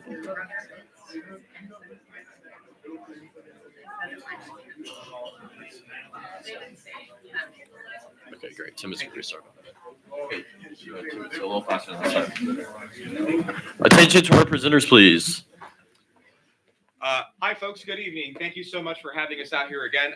My name is Adrian Gutierrez. My name is Alex Bennett. I am treasurer for the International Tuba and Euphonium Association. I am the president of the chapter of the University of Kansas Tuba Euphonium Association here at the University of Kansas. Who are we as an organization? We were here last week giving a presentation for the folks that were here the previous week when we weren't. We're going to go over rather quickly so we can get questions and whatnot if there are at the end. We are a chapter of the International Tuba Euphonium Association. This is an organization for tuba and euphonium players that is recognized internationally around the world. Originally, in its inception in 1975, we were known as TUBA, the Tuba Universal Brotherly Association. And then later on in the late 80s, early 90s, it was changed to ITEA for inclusivity purposes and to have a general broad and practice with our mission statement. Why is this important to the University of Kansas specifically? The University of Kansas has a precedent of being established as one of the founding members of TUBA ITEA. We were founded in November of 1975 as a chapter of this institution, and we have a long-standing relationship with this organization as well. So we are a student-run organization. We are comprised of music majors, music minors at the School of Music, members of the Marching Jayhawks as well, and also non-majors that just are fanatics, and we love the tuba and euphonium, and we just want to spread our love and just tell folks about it as well. Our mission statement as a group, we want folks to be able to walk away either at the end of performances, at the end of master classes, at the end of a general presentation, walking away at least one person saying, wow, I didn't know the tuba or the euphonium could actually sound like that. I always just thought it was like a gigantic instrument that just played really loud in the back row somewhere and just like, wah, the entire time forevermore, and not doing anything like really melodic or anything great, like anything of that sort. We are here to dispel, and we want to disprove that misinformation of who we are and our instrument as well. As we see here, this is a photo of us, of our organization. Moving forward, why are we here this evening? We are fortunate enough to be able to welcome in Mr. James Self next week for residency here at the University of Kansas. Jim Self is a freelance tuba player in the Los Angeles, California area. He is first call film score whenever there is a movie score that's being recorded, such as, let's give you an example. The Dark Knight trilogy with Hans Zimmer. If you heard the tuba in that, that's him. Jurassic Park, any of the ones from the 1990s up until recently as well, that's him. Indiana Jones, that's him. Congratulations, that's Jim Self. You hear this gigantic instrument in the back being acrobatic and doing crazy things. That's this cat right here. Congratulations. He has a very diverse background and a very long-spanned career as well. And we feel very, very fortunate to be able to welcome him in. Most of the time when we have a guest artist come in, most of the time they can be well-rounded, or they just specialize specifically toward the classical sector or contemporary music and whatnot. Mr. Self really does boast a very broad musical diverse background. He has a number of solo albums that he's recorded over the years that are not just classical compositions, they're jazz compositions, contemporary pieces as well. He has a number of chamber and side projects that he's had over the years as well. Most famously, if you want to look up the Tubadors, that was a group that he recorded with extensively and he wrote for extensively as well. One of the showcases that we're going to be having for this event, we're going to, as a collective studio, the University of Kansas Tuba Euphonium Ensemble, we will be performing works by Jim Self, specifically for him. Mr. Self will be performing with us as well, and we also have another group that's going to be alongside him as well. But we're also going to have another performance that is going to be a jazz performance specifically with Mr. Self.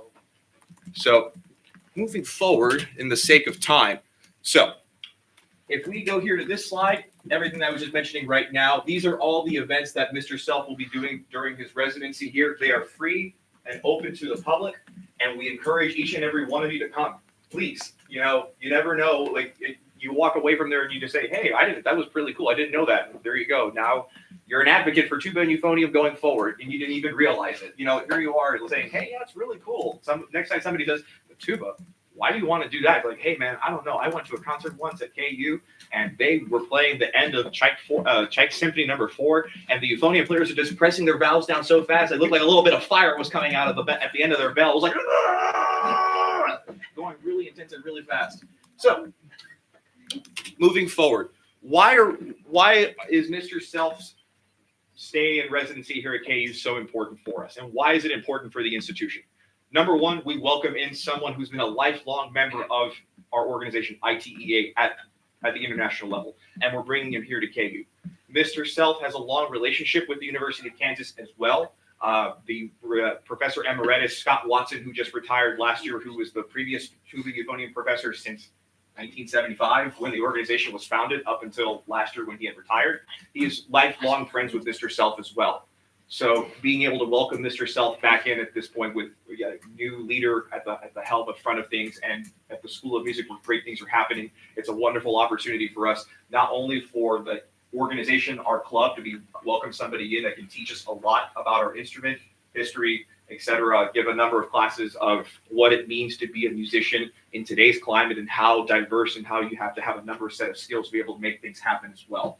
But more importantly, he's going to provide an opportunity for students to be able to listen to him play, and he's going to be able to provide them feedback as well, which is going to be tremendous in their career because, like I mentioned before, our organization, we're not a club, our organization, we are comprised of students from a number of different walks. Music majors, music minors, post-grad, such as myself, undergraduate, Alex himself, he is a double major. He is an engineer, and he's also doing a BA in euphonium as well. I'm a musicologist, and I'm also doing a doctoral degree in performance. Just to give you a bit of a background, that we have a different wide spectrum of folks that are part of our organization. Alex, I'll let you take over this section here. So this is the fun part. This is where we talk to you about the money and whatnot. So what you can see here already is stuff that we have actually acquired ourselves in terms of funding and cost savings that we have raised already for this specific event. You can see we have 2 scholarships, one from Wagner and Watson out of the endowment fund, and one from Yamaha Band Instruments. They have given us $1,500 to cover part of the honorarium and travel funding for Mr. Self. On the bottom here is the fees and services that are provided at Murphy Hall. All our performances will be in Swarthout Recital Hall, which is in Murphy Hall. The rentals for that space is $800 about, and then the recording services, which this will be recorded in a live stream, and I believe also posted as a video and then also recorded in the KU Library's records, will also be waived by the university. Total savings rounds out to about $3,700 already. Okay, so what we are asking for is an honorarium to help. We are asking you to help us cover the rest of this honorarium. For those of you who aren't familiar, honorarium is the professional musician's term for an invoice. I mean, we just call it that because it's technically a gift and we're cheap and we like to get out taxes. So we originally asked for $2,700, but due to your long list of decrees and whatnots, it had to get amended down to $2,100. And that will be more than sufficient enough to cover most of the rest of his honorarium. We do have outside donors who are willing to cover the rest for us once you guys give us a beat. I should clarify with one last point as well. The last thing that Alex had mentioned, that with our donors that we have at the School of Music, the folks that we have reached out to, they had mentioned at the very end that in the event that we were not able to achieve our goals with reaching out to the Student Senate for the rest of our honorarium, then at that point, they would be willing to step in at that point if there was no other remedy, if there was no means to be able to close the gap in terms of funding. We thank you, folks. Obviously, thank you very much for your time. Please, any questions you folks may have? Great, thank you very much. So to be clear, this amount was amended by finance in accordance with 566 with the $1,500 of the initial contribution and then 50% added on there. Who has questions for our speakers?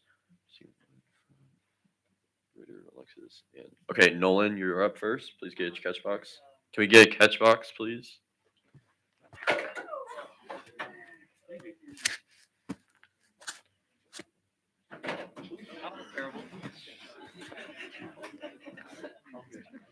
Testing.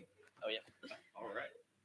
So my question is actually not even a Senate question. I was just curious what where's the events located at? Where's the location? Oh, they're all in Murphy Hall, which is in the School of Music. It's right across from the DeBruce Center.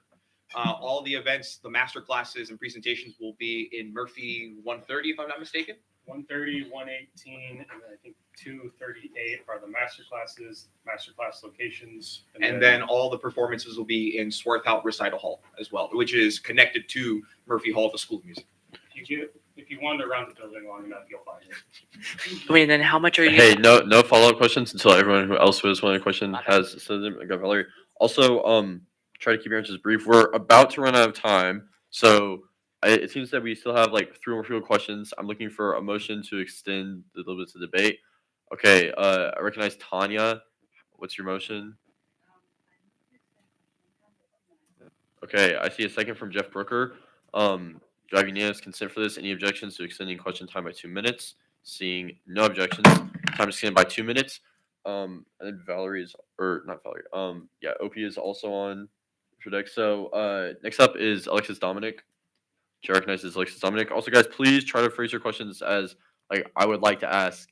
And then I'll direct it to the speaker. Hi, Alexis Dominic, School of Engineering Senator. I would like to ask how you guys are currently advertising your event. The prisoners may respond.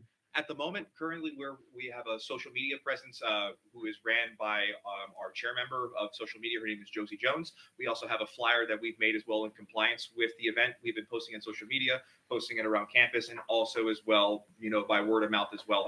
I can speak from certainty that there are folks within a 25 to 45 mile radius, meaning the Kansas City and Topeka area, that are very interested in attending these events and presentations by Mr. Self, just due to his reputation and the fact that he's going to be here and whatnot. So this is a wonderful opportunity, not only for our association, but also as well for the University of Kansas, as well as a recruiting event for them as well. Chair recognizes Mr. Ritter. Chair recognizes Ms. OP. Hi, Jillian Opie, School of Liberal Arts and Sciences, Senator. I would like to ask specifically if you already have donors that are open and willing to cover the cost of the speaker coming or the performer coming. What is the specific incentive for Student Senate to cover it at all then? Can I speak? Yes. So, speaking with our donors, they said that we have to come to you first in order to, and before they even commit to anything. We have to at least show them that we did more than expected of us. We already have $3,700. We are looking for even more, and then they will cover whatever you guys don't. Okay. Seeing a chair recognizes Zach Lemke. And start. Zach Lemke, Engineering Senator. Would you say that you ask your donors for a lot of money over the course of a year? Yes.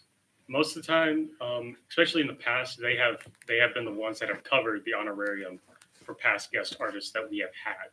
So they have been tried and true about their word and giving us money to do such a thing. Last year is an example that we can point to as well. That we didn't request any money. We just the guest speakers that we had 4 presenters come. They were all paid by our donors. Chair recognizes Ms. Stark. Good evening, gentlemen. My name is Stark, last name wise, an off-campus senator.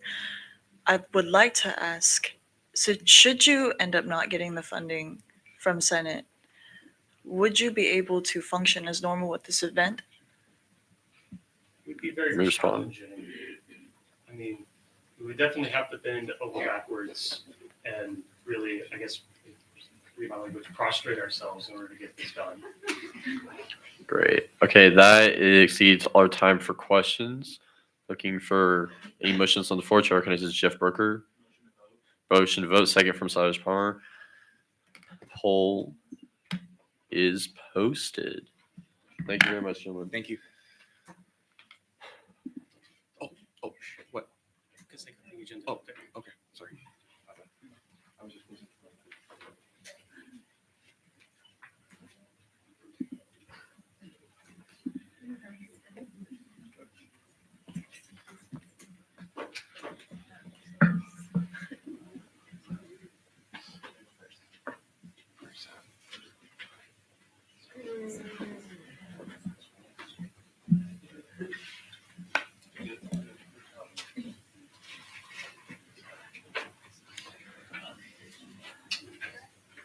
She told me.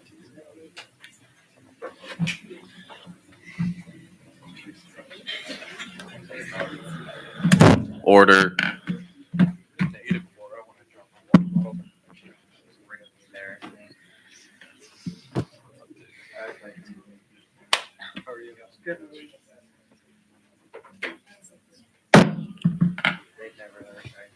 Guys, please be quiet during voting.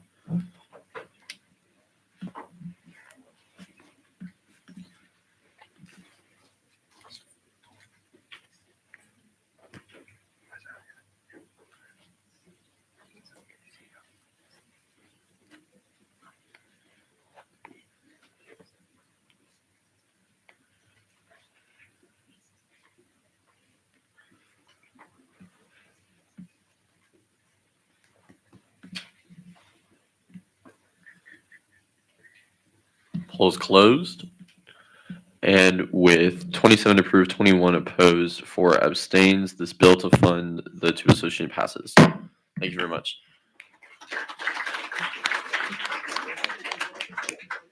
Yeah. So just a reminder, the reason that we're being quiet during this time is in accordance with our rules, so that we're making sure that people aren't lobbying each other for voting. We don't want that during the voting period. We want all debate to be ceased once the time for debate has ended. And then additionally, moving forward, I just like to clarify, switching back to some of this, just like how much money we're giving out. Like we are on track. We're doing well. And so just keep that in mind for future funding bills. This is less than we had last year at this amount of time, but I love how much attention to detail everyone's had. So thank you very much for that. Our next item on the agenda is elections for University Senate. So what happened was Joel Adejola. Oh my gosh. We now move into our first constitutional amendment to amend 5611. Can I please have Charlie come and present for this?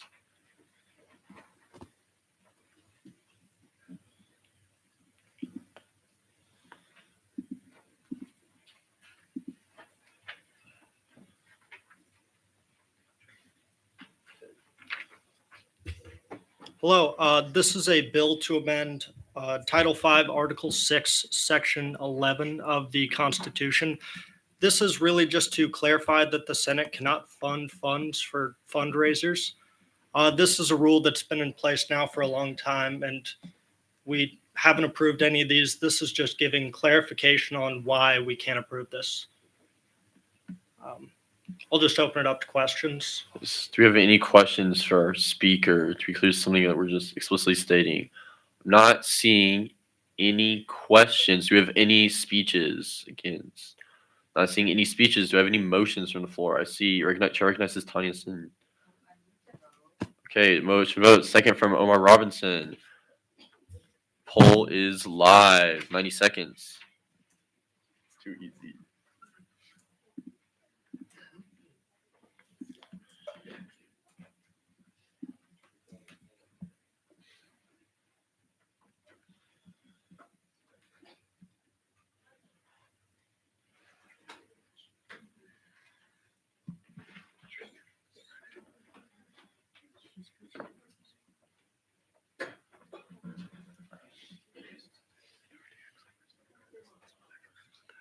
That's fine. Gotcha. Voice vote.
Okay, that poll is closed with 45 approved, 1 opposed, and 0 abstentions. This bill passes. Thank you very much. Okay. And then we have another constitutional amendment up next on the agenda. This is a bill to amend 5313, 5316, and 726. And as I'm the presenter, as the author of this legislation, I'm handing over to Simra to substitute presiding officer. How much time?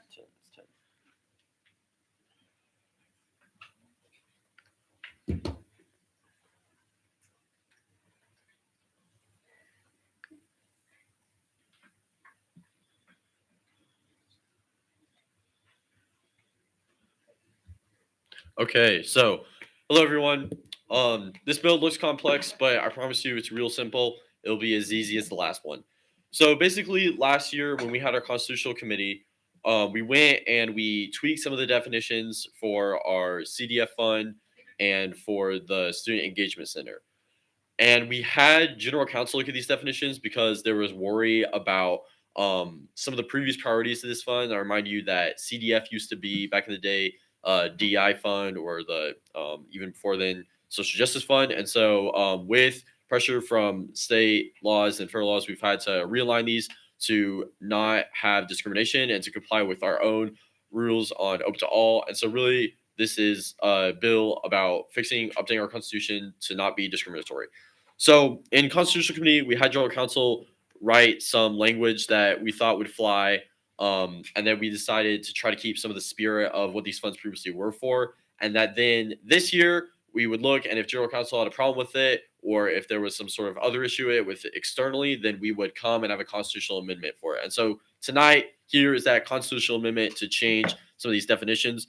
We're just taking out words such as multicultural, and then this whole slot down here for marginalized students, we have to eliminate that because every single student club falls under this community umbrella, and all student organizations are free to apply for CDF funding. Now, importantly, if we do not make these changes, then we cannot have CDF this year. And I know our fund development director and our vice chair of Community Affairs Council are really excited to get CDF up and running. I believe we already have people applying for CDF. There's actually more money in CDF than Wednesday night, so it's really, really important that we allow these funds to be used this year. The other thing that's amended here is for the SEC, general counsel didn't like how we singled out frats and sororities, as there's other organizations that also pay dues that are under the SEC, that are registered organizations, and so we just made it more broad by not singling them out, again following the concept of anti-discrimination for this.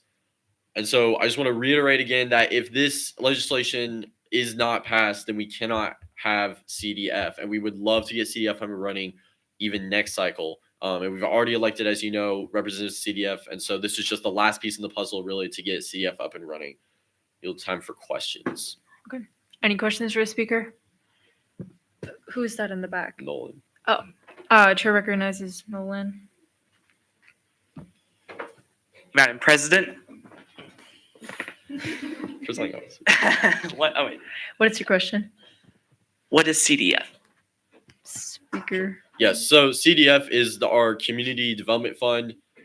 This is very, very similar to the Wednesday night fund. This is just with a smaller group of people, and they typically meet on Tuesdays in alignments with our cycles, but you only have to, as a student organization, go to this one meeting instead of, for example, at Wednesday night fund, coming to councils and then the next week having to come to assembly.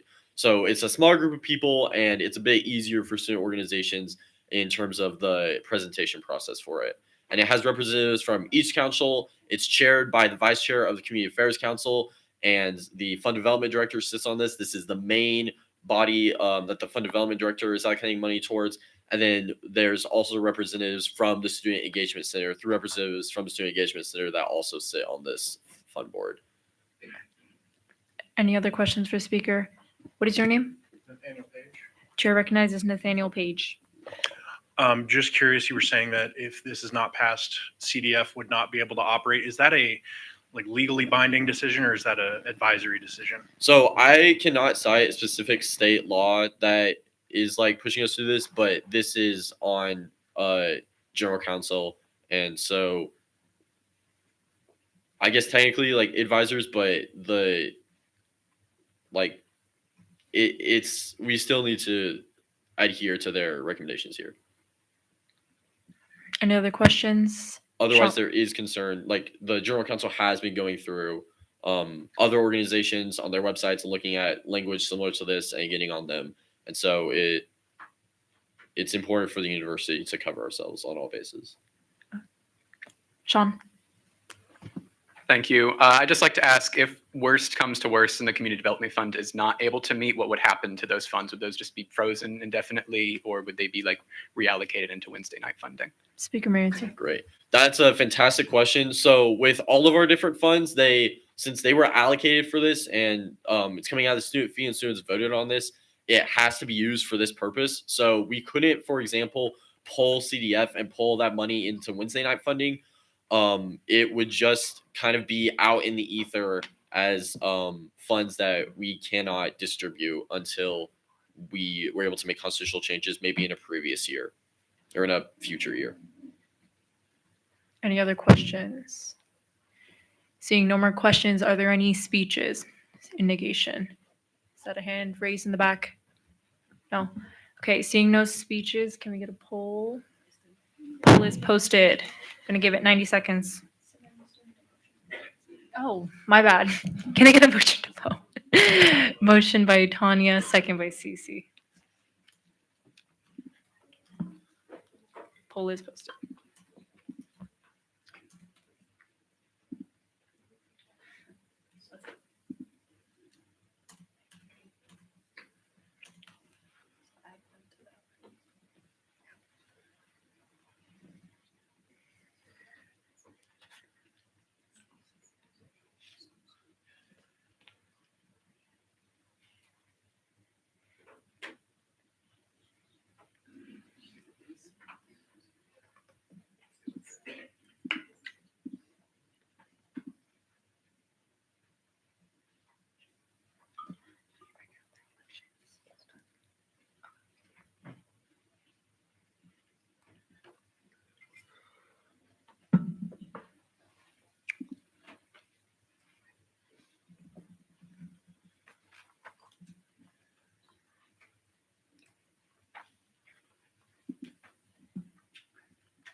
Okay, poll is closed with 42 in favor, 0 in opposition, and 3 abstention. This bill passes.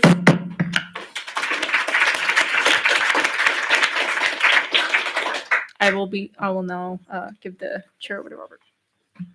Awesome. Thank you, guys.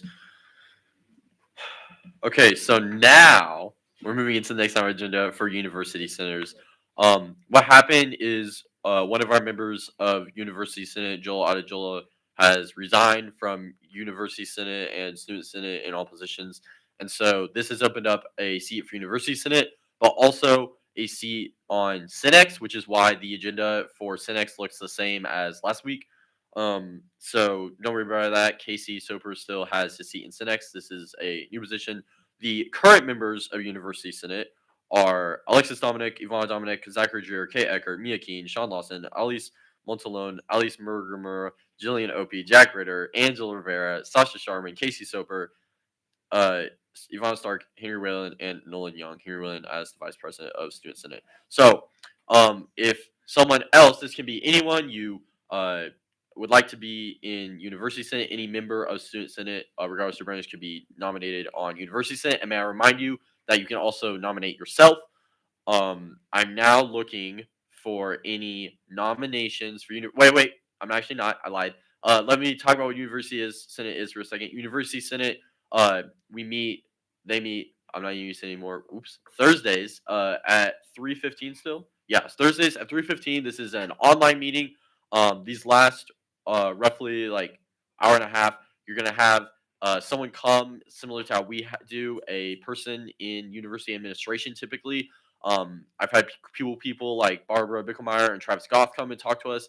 And then after that, you go into business that's mostly dealing with those things that you see emails about on course curriculum getting changed or different like minors being dropped, things of that nature. There are also very important committees that are in University Senate, such as Transportation Committee that oversees buses, Safe Ride, and decides how the Student Senate fee is used in that. So some good stuff with University Senate. Highly recommend it.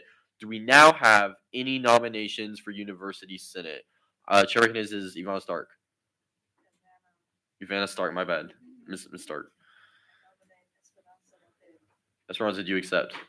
Yes. Okay, we have one nomination and acceptance for Esperanza. She recognizes Euro.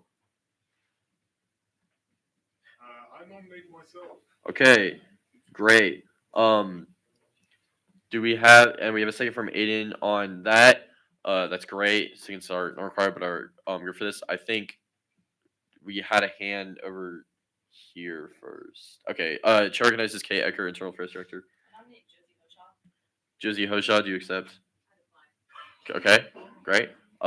Do we have? That's perfectly fine, guys. Do we have any other nominations? Okay, I'm not seeing any other nominations for the floor. So therefore, we will go into our election process between Esperanza and Hugo. We're gonna ask them to leave the room. They're gonna come up. They're gonna give a have 3 minutes to speak and answer any questions, and then everyone will come back in and we will vote on them. Esperanza is the first person. Hugo, could you please leave the chamber?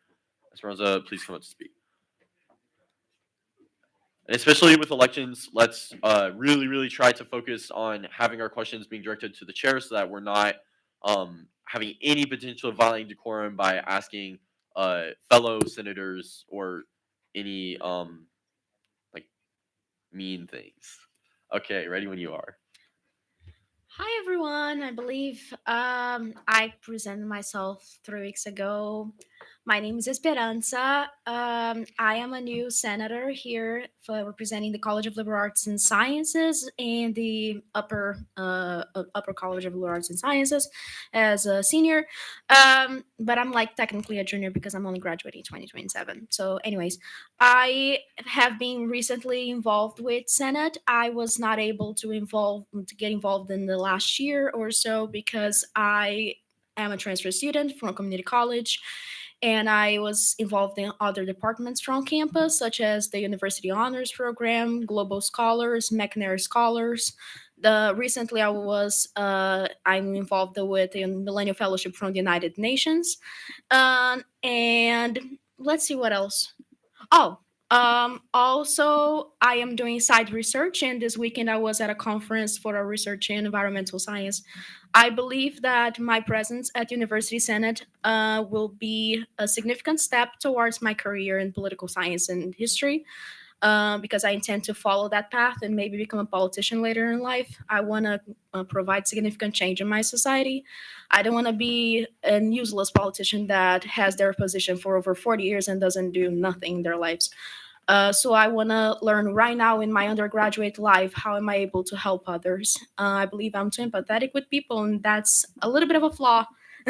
But I want to use that towards a future position if I am able to receive it. Great. Do I have any questions? Okay, first up, Chair recognizes Henry.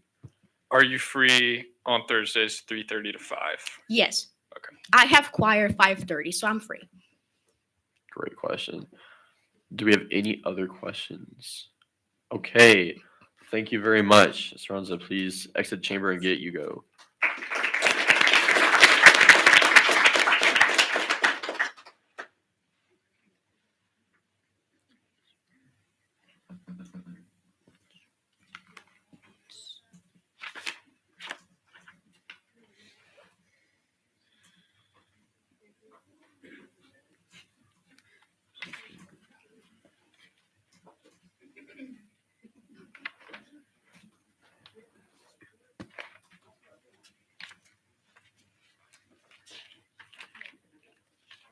Ready when you are.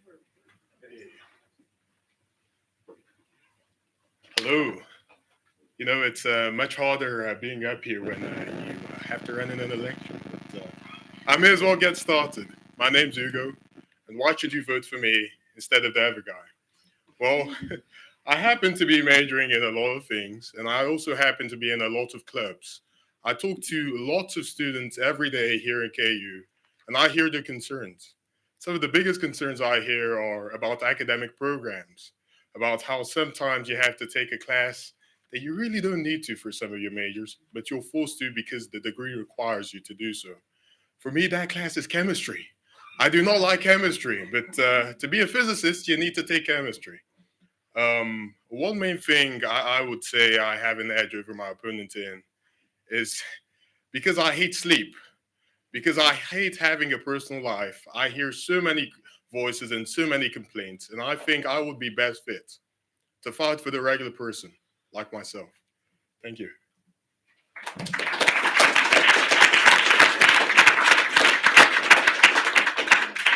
Great. Do we have any questions? Chair organizers, Tanya and Henry.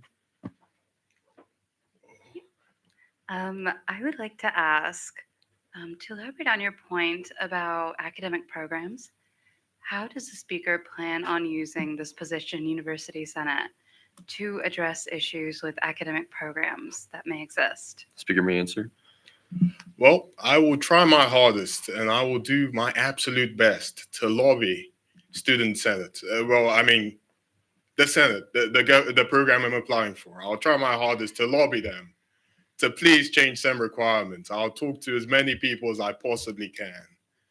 Trust me, I am like an unemployed friend because I do things that are unnecessary. So I will be open 24/7, including 2 a.m. slots too. So yeah. Great, Mr. Whalen. Are you free on Thursdays 3:30 to 5? Yes. Great. Actually, yes, it's gonna work. I normally study during that time, but I'll just push that to a different time. Great. Do we have any more questions for our speaker? Okay, seeing no more questions, thank you. Please exit the chamber and we'll have someone come and get you guys when you're ready to re-enter.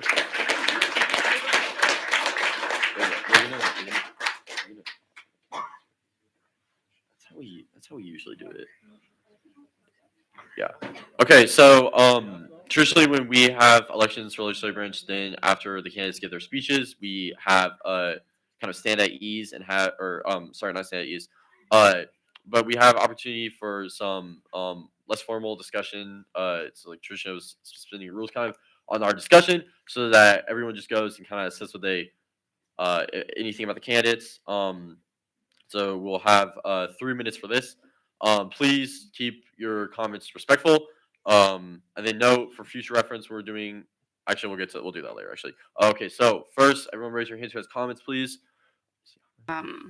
Like, how would I describe it? Like, into academic programs. It definitely would have saved me like some U.S. history classes that I took in undergrad, and I think it's a great way of addressing, getting down to what's necessary and allowing more electives for students to pursue what they want potentially from University Senate. I don't think that's a perspective I've considered previously. I think that'd be great. Great. Chair recognizes Stark, and then Shamari. Do I need to introduce myself again? Yes? Okay. All right. Hi, everyone. For those of you that don't know me, I'm Vanna. I go by my last name because we have Ivana Dominic, and we shouldn't be confused with each other. So I'm Stark. I'm an off-campus senator here. I would really like to speak in favor of Esperanza. I might be biased. I don't know Hugo very well. He seems very charismatic. He made me chuckle in his speech.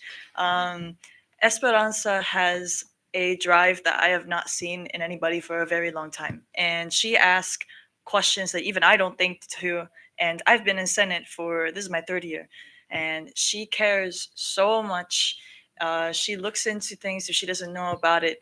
And what she doesn't know, she kind of throws everything out of the ballpark. She's amazing. So I think we should really give her a chance in University Senate. I think she would be a great addition.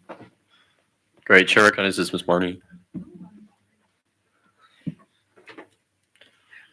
Government Relations Director, Shay Marnie. I'm living for Hugo also, mainly because I don't want to take my 4.3. So if he could solve that goal issue for me, that'd be great. But both candidates are actually amazing people, so there's really no wrong decision here. Great. Okay. I'm not seeing any other. Okay. Chair recognizes CC Hunter.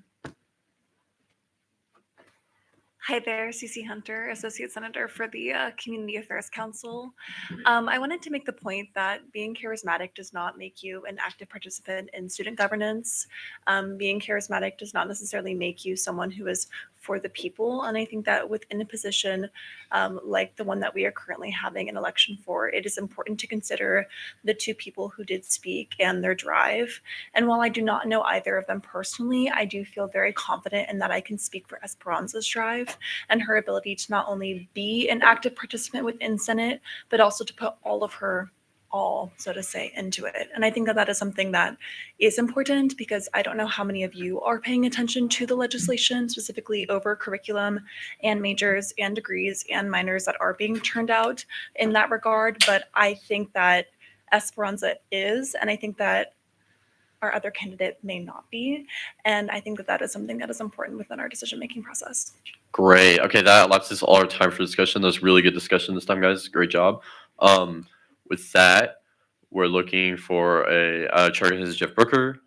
Motion vote second from Senator Javed. Could we please have the two candidates return to the Senate or to the chambers? Anyone can vote because they also can vote for them. A simple majority is needed for this person to be elected to the University Senate. Up on the board, you can see some of the different committees on University Senate. Is poll posted? Poll is posted. You have 90 seconds. Voice vote. I got called Madam President. I know. Madam Chairwoman. Madam Chairman. And then,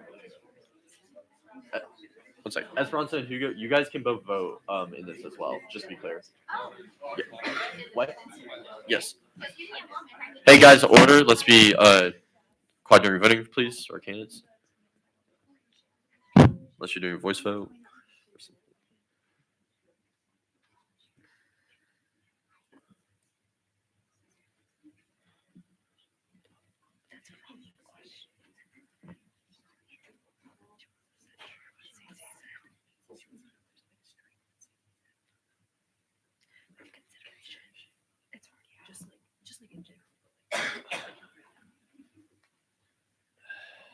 Yeah, it's from the minutes, yes.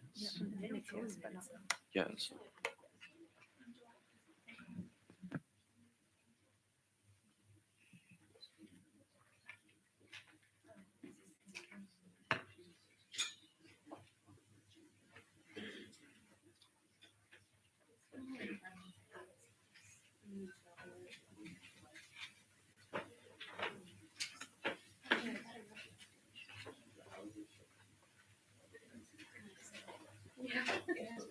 It's over.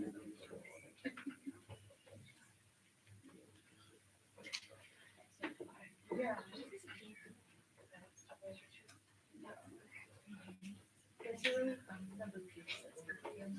Should be the one who she could motion for a revote. Yeah, she could. Okay, poll is now closed.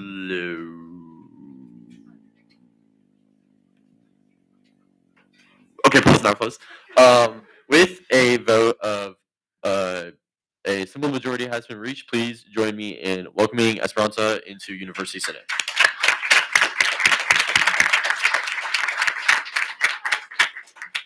Fantastic. So a couple things. That was some of our better discussion. Pretty good, guys. Let's make sure in our speeches for elections in the future that this is why we have the other candidates leave the room, because we're not trying to compare ourselves to the other candidates in the speeches as much as just advocate for ourselves. And then comments are pretty respectful, but in this informal discussion, just keep in mind decorum, ethics, and all that jazz. The other thing I want to note is, just by the way, KBOR sets our course curriculum, so it's kind of difficult to change the Uni Senate, but that is something they can do in terms of like stuff that's for the like K Core 34 or whatever. Okay, just fun facts. Now we're moving on to our next item on the agenda. This is elections for University Senate Executive Committee. So the only people open to this are people already in University Senate. Esperanza, you'd also be open to this as a new member of University Senate. So I'm going to read out the people in University Senate right now. Also, if that person is not present, but you can get confirmation that they accept their nomination, then they technically don't have to be present in this chamber to be voted for. However, they're not able to give a speech for other stuff. So our members are Alexis Dominic, Ivana Dominic, Zachary Drewer, Kay Eckert, Mia Keene, Sean Lawson, Alice, both the Alices, Jillian Opie, Jack Ritter, Angel Rivera, Sasha Sharman, Casey Sober, Stark, Waylon, and Williams JP, and Nolan Young. Okay, so do we have any nominations on the floor? She recognizes Emma Hardesty. Yeah, let's get Catchbox, please.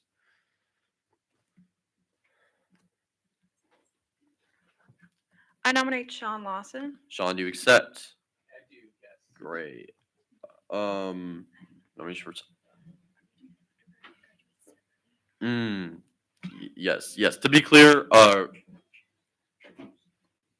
we're gonna do our undergraduate. Let's get nominations for undergraduate right now. Do we have any for? Chair recognizes Cami or Ms. Chuffin. I'd like to nominate Mia Keene.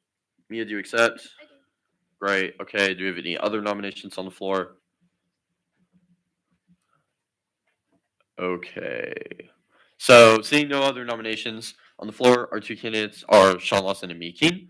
Same procedure as last time. 3 minutes time. I feel like there's one more thing I want to say. Okay. Tuesdays at 5. Yes, that's a great point. That's a great point. The meeting time for Cinex is Tuesdays at 5 p.m. and that's in person or online. And that's online. Thank you. And also, anyone who is elected to Cinex would also serve in the Students Executive Committee, Student Senate Executive Committee, which meets online on Tuesdays every other week, once per cycle at 6:30 p.m. So you have voting rights in that. So keep that in mind for your calendars for your nominations. Thanks for reminding me about that. And so I'm going to ask Ms. Keene to leave the room and for Mr. Lawson to come up and give his spiel.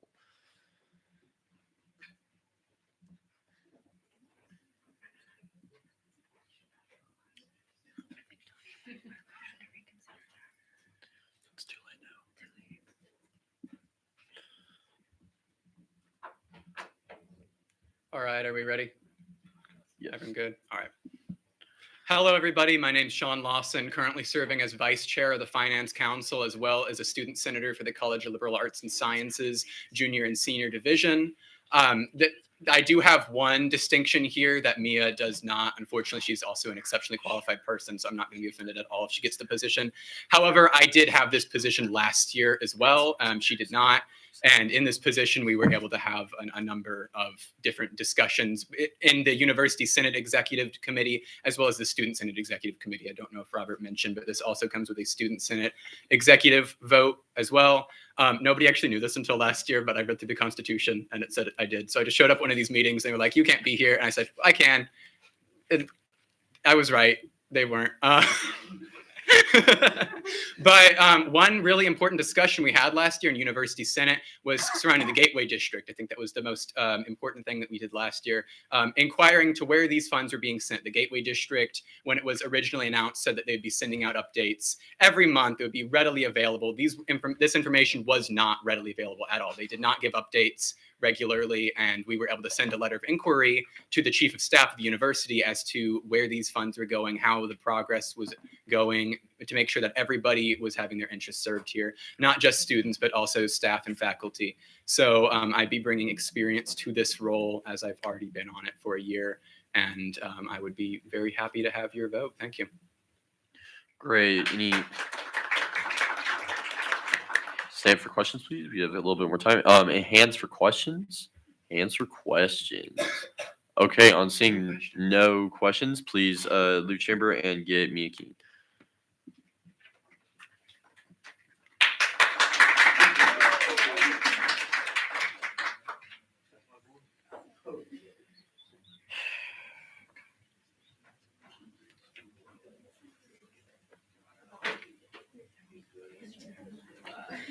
No.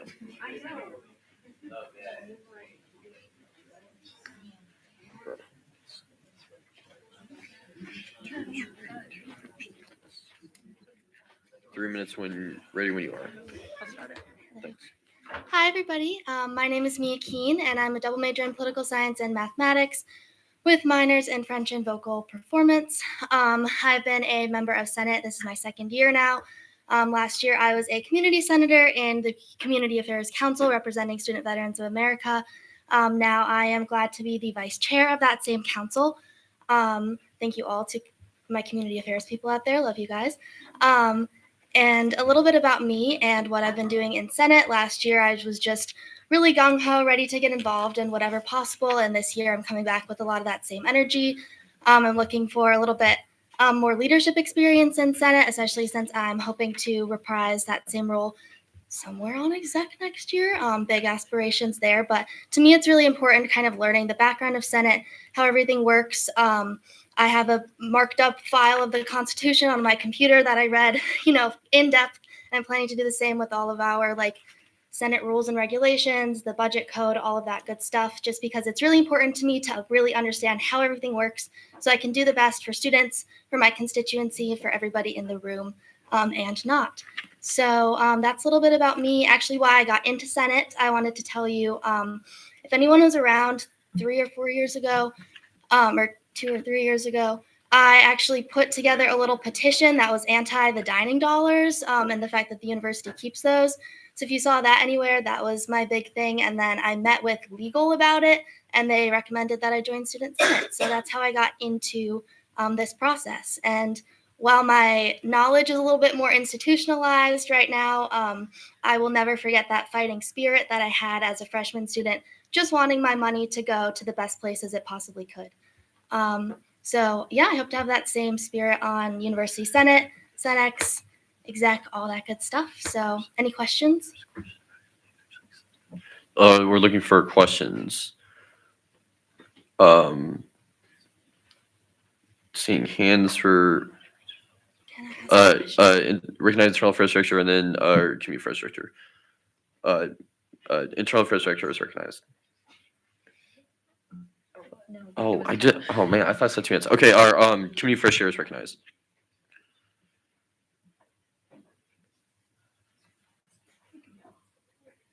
Will this conflict with CDF meetings? It shouldn't. We're working on scheduling now, so it's pretty open. Do we have any further questions? Okay. Not seeing any further questions. Thank you very much. Please exit the chamber until you're called back in.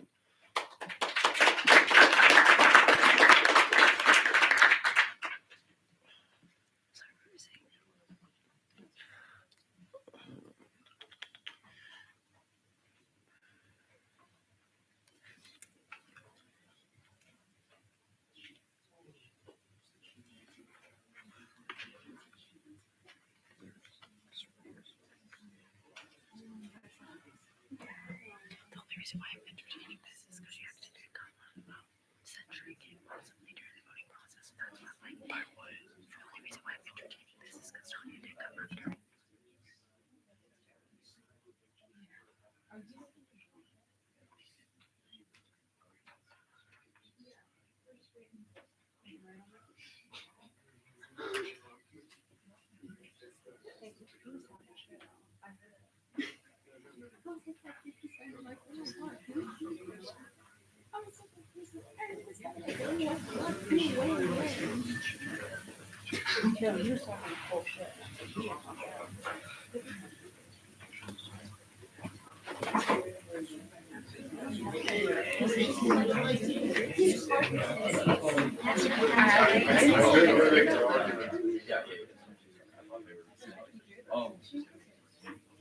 Okay.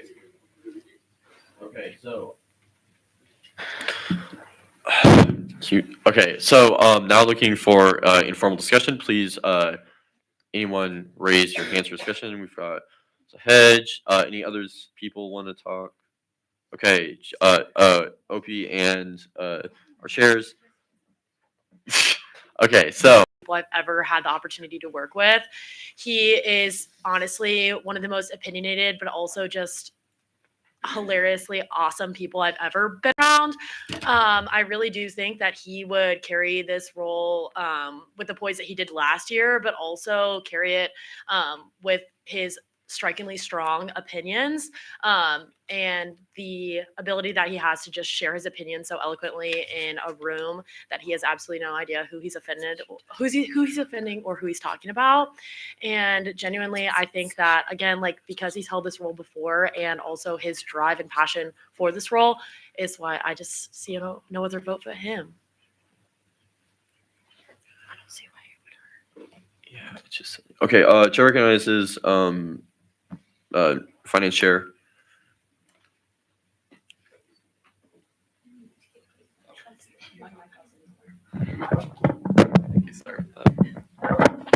Hello, I'm Nathan, the chair of the Finance Council. I wanted to speak to Sean really quick, but the first thing I wanted to say is that these are both amazing candidates. It's a very difficult choice here.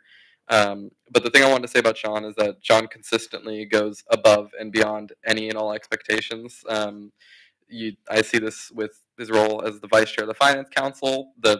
If you've read the Constitution, and Sean definitely has, the role of the vice chair is pretty limited, but Sean is specifically helping out in any way he can. He's going above and beyond what past vice chairs have done, and I definitely really respect him for that, and also the ways that he's done the same thing in this role in the past. Just wanted to speak to Mia Keen really quick as her chair.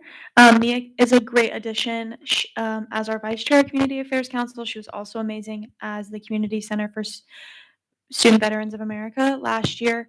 As she very briefly mentioned, she did that campaign her freshman year. But then, sorry, this is a really sensitive microphone. She also has brought so many pieces of legislation to this Senate and really knows the Constitution inside and out, knows how to talk to different organizations, knows how to be active on her campus and really show the wants and needs of the student body. And I think that that is a really important quality for this particular position. And thank you.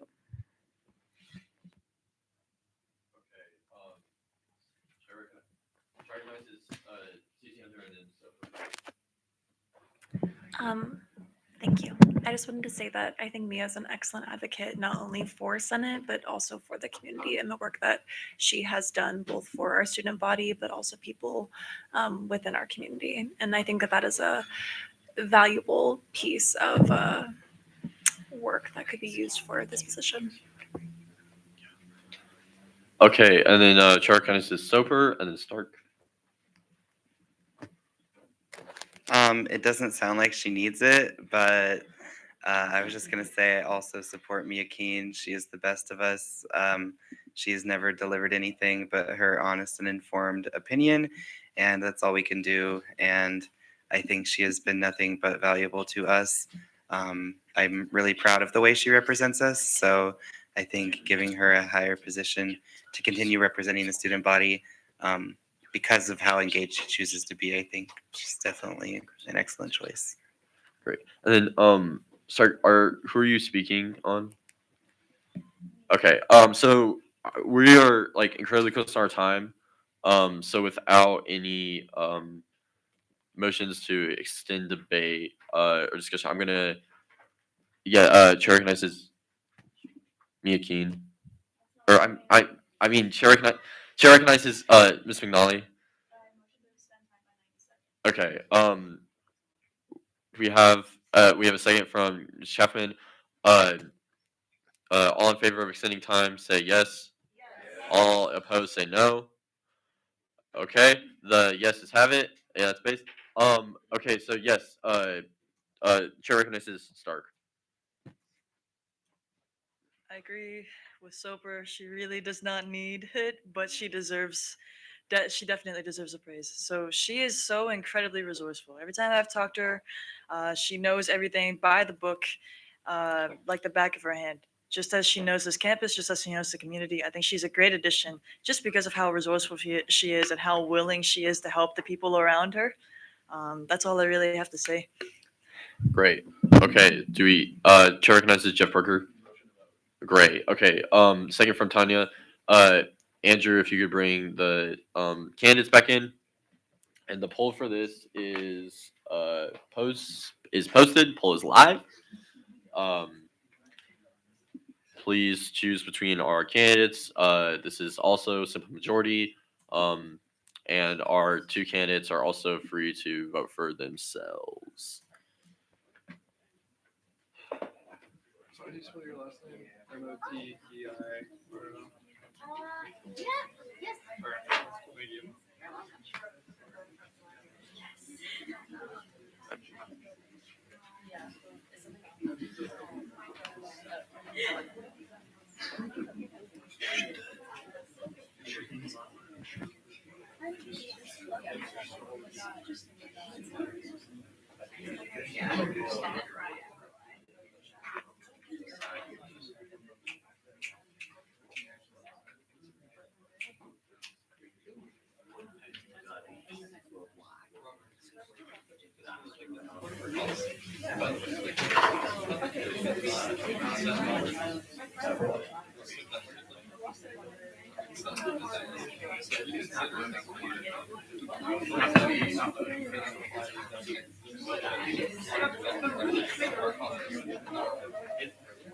Oh, now uploaded. Never mind. As soon as I got it.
Okay, order. Sorry, we were probably change first going on. So that poll is it is closed, and with a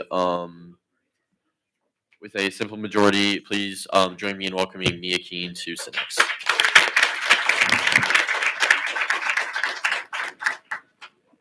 Okay, so moving on to our next item on the agenda is our graduate representative for Synex. Do we have any nominations?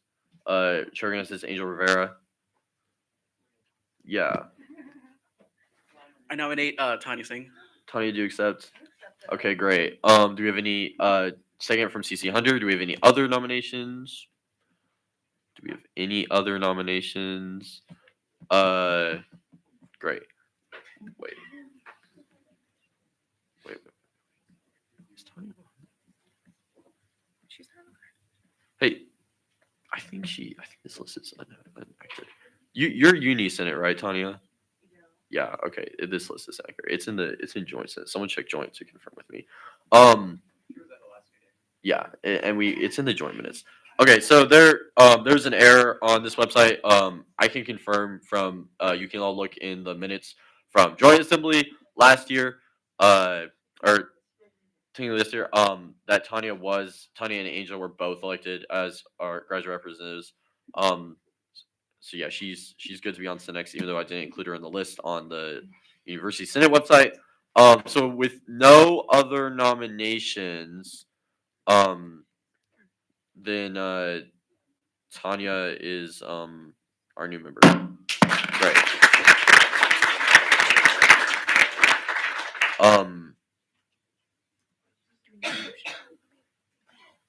For no, it's well, there's an error. There's this thing. Technically, I do feel it's good, but we don't need to. I'm not giving you a speech. Okay, great. Okay, chair recognizes Hardesty. Is Hardesty? Can we? Yeah. No, we don't. We don't need to. I checked. I checked. Trust. Just trust. So chair recognizes Jack, Mr. Rasmussen. Yeah. So there's a motion to reconsider the vote on dividing the consent agenda. So basically, we're going to do this vote. Yes. One sec. It would be to like do this vote again. Could you briefly state your reasoning? Okay, so there's a desire to look at the bill to fund the Information Security Club. There's a second.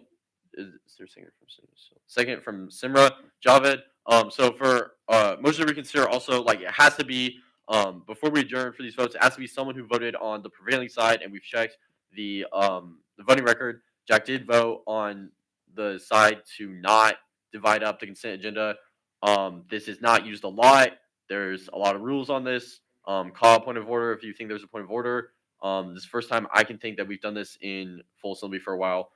And so this motion is let me make sure it's not debatable. One sec. Hey, do you know if this is Is it on the cheat sheet? No. Okay, so yes, this motion is debatable. I think. It is. Okay. So does someone want to come up, and you'll have 10 minutes to speak in favor of reconsidering this vote? Okay, chair recognizes Zach Lemke. Hey, try to keep it below 10 though. Also ask if there's any negative. Yeah.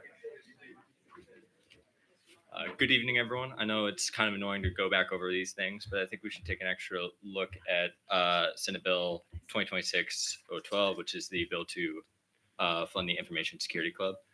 This bill is purely just for pizza funding for their weekly night meetings. That's not something that is necessary for their. Okay, that's not something that's necessary for their functions as a group.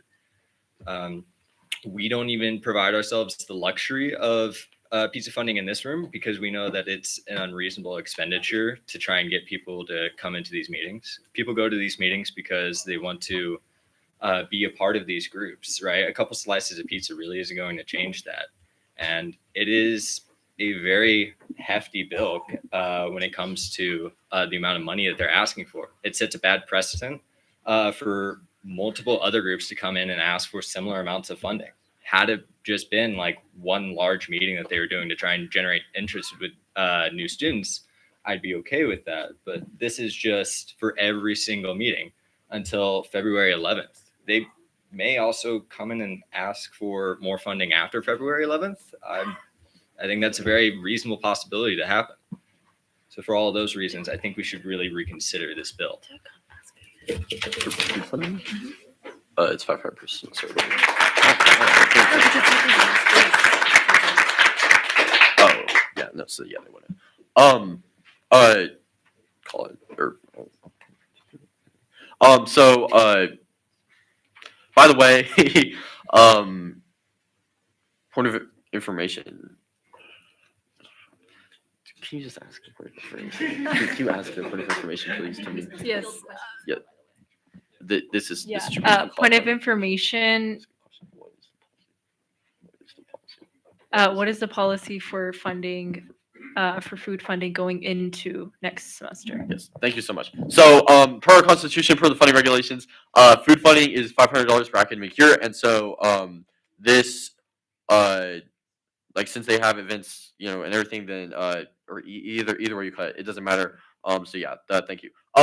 Now, hey, can you come back up for we still have speech time? Do we have any questions for our speaker? Okay, I'm seeing questions for you. Questions for Tanya. Any other questions? Okay, so chair recognizes Hugo, then Tanya. Yeah, take a catch brush, please. Oh yeah, this is working. This question is directed to the speaker. So you're saying that it sets a bad precedent and there's a possibility that they might come after. My main question for you is: have you ever coded at 7 p.m. in the evening trying to break data frames? Hey, and If you- please address our questions through me instead of like sorry. directly to you. Mr. Speaker. Yes, you would sorry. like to ask that. Great. You can answer, Mr. Lemke. I think there's a lot of things that are really difficult to do late at night. I think Student Senate's also one of them. And I think there's a lot of other groups that feel the same, but I think we really need to look at the merits of whether or not this is something that's a necessity or whether it's just a nice item, just a commodity, right? And there's other groups that rely on this funding that would have a very real need for it for their operations. Yeah, it is. This is true. This is true. Yeah. Chair recognizes Tanya, then Nathan Stark. Okay, I actually had a point of information. Tanya Singh, Secretary of the Finance Council. The meeting dates on the bill, so 2026-12, not only go into the next semester, but the amount allocated falls well within the $500, which is allowed per student group. That's all I wanted to say. Okay, thanks. Yeah, that was it. Okay. Harsi, is there? If you have one where that's an objectionable motion. Point of order. What was the question there, Mr. Speaker? Yeah. Okay. So yeah, please strike the previous point of information from the minutes. No, we just answered that and it's not a question. Okay. Please do not use point of information as debate thing. Okay. Next on our list is Mr. Binshock.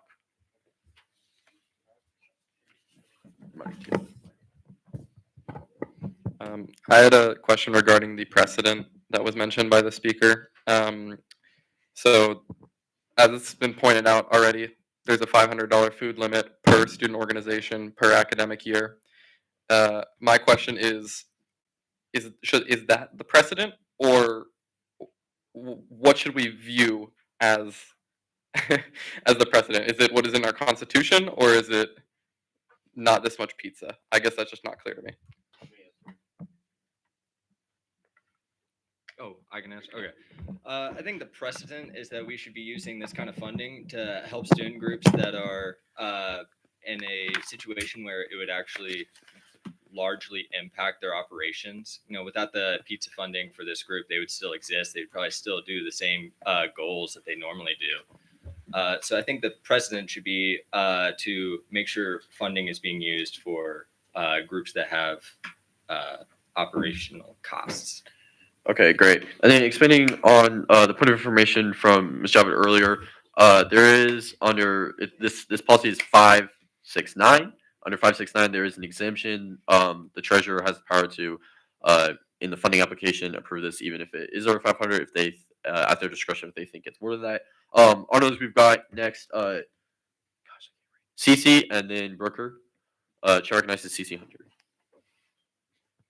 I would like to ask, since the allocated ask for the budget for this particular bill is under the $500, and there are assumably other programs that also ask for pizza money that perhaps is under that $500, my question is, would other programs or clubs that ask for money in relation to exclusively pizza or other food items be excluded within this body under the precedent that you've allotted? Speaker may answer. I would say no.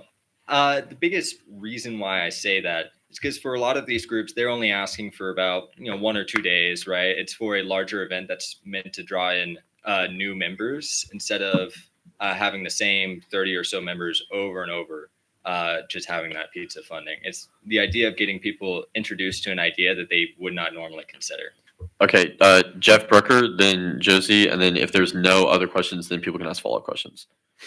Yeah, I would like to ask the speaker, based on the response to the previous question, if you would like to use this as an opportunity to kind of set the precedent for clubs that are struggling with their attendance rates, to just kind of help them with 1, 2, or even 3 events to kind of get their attendance up and just get awareness about their club out there through something like this, because it can be an attractive feature. What's your point of order? Just asking if that's the precedent that he would like to set using this. Okay.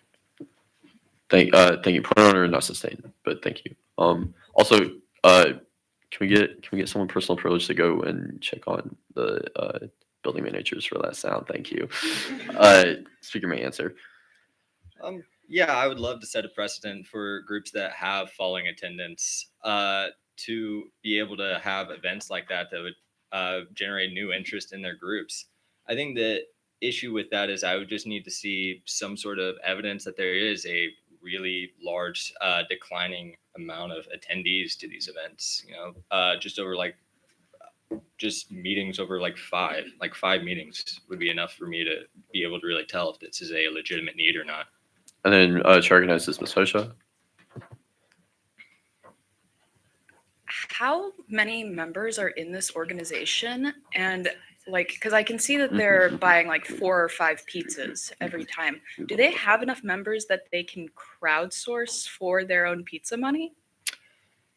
I do not know if they would have enough members to crowdsource. I assume they could. On their bill, they said it's for about 30 people, which I don't know, that would be enough reasonably for each person to pay a reasonable fee, in my opinion. But it's also possible that they could have done fundraisers or other events to try and raise funds for this kind of a spending. Okay. Is that hand in the back? No. Okay. Do we have any other questions from first speakers? Okay. With that, Chair recognizes Hunter for a follow-up question.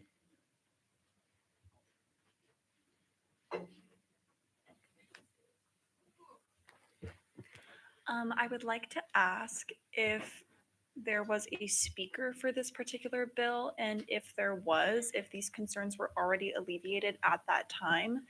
I mostly ask because even though 30 perhaps does seem low, 4 pizzas for 30 people is not necessarily an incredulous ask, especially for perhaps a group of people who are doing work outside of just consuming pizza. Speaker may answer. I'm sorry. You were asking that if there was a speaker here tonight to speak on behalf of this bill?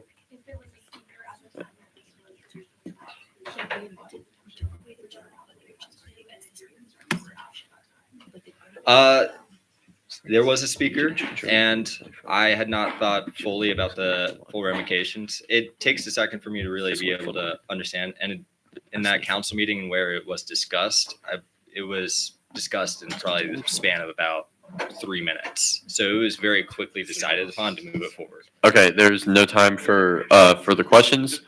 Keep in mind that this is what bill that the speakers would like to look at through this reconsideration was already amended to remove general funding by Finance Council because that general funding per the new constitution is only attainable through line.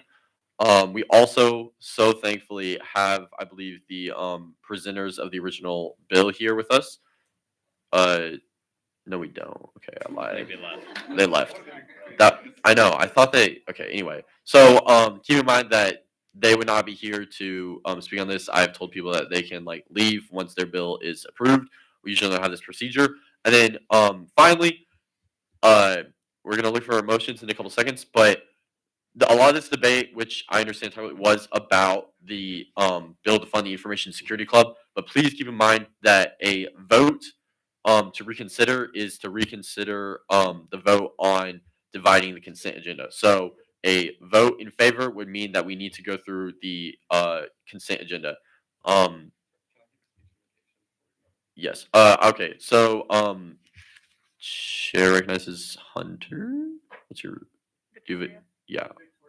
Also Hunter. Dang. Yeah.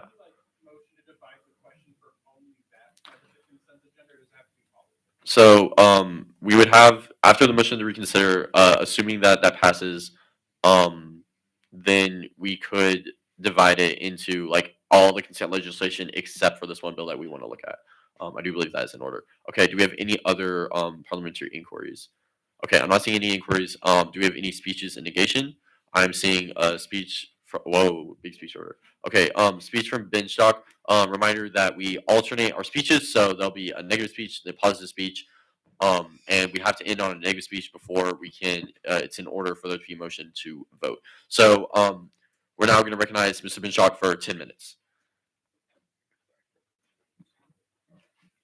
And then I will put the other negative speech makers on the list for possible next speeches. Ready when you are. Okay. The first thing, and Robert, our Speaker of the Students' Assembly, already pointed this out, but I wanted to clarify that what we're voting on right now is whether we're going to reconsider the consent agenda or not.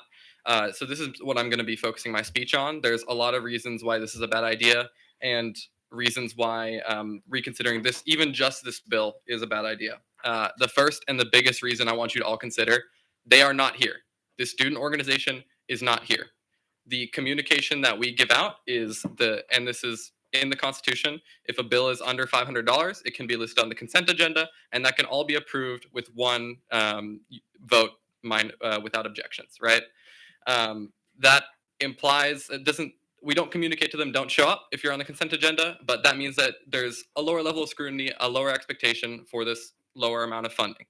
This is something that is in our Constitution, a clear expectation. This bill was originally part of the regular legislation because it had $100 of general funding tacked onto it. That was amended out in Finance Council last week. So now the amount is 494, I think, 494, which is lower than 500, moving it to the consent agenda, thus the controversy we have here. But the biggest thing is they're not here. We don't know how many people they will have at these meetings. We don't know what they're doing there at these meetings with these pizza. If it was clearly communicated that, hey, you are not on the consent agenda, we're going to be looking at this closer, or we have some questions for you, then they need to know that. And that is the precedent we should set here in Senate. So yeah, again, this was already heard individually in councils. I don't believe there's a reason to hear it again. This sets a bad precedent of ambushing student organizations, and that's a rough word, but that's how I'm going to phrase it. I don't want student organizations to have unexpected situations like this arise where they're not able to advocate for themselves, they're not able to answer questions, leading to the confusion we have here. So the last thing I want to end on a bit of a sympathetic note. As the chair of the Finance Council, I'm very sympathetic to being financially responsible and looking at every detail of the funding that we receive. But there's a balance to strike. There's a balance to strike between being fiscally responsible and respecting student organizations. There's a balance between being fiscally responsible and being reasonable and being clear, and there's a balance between being fiscally responsible and getting out of here before 10 p.m. Thank you. Great.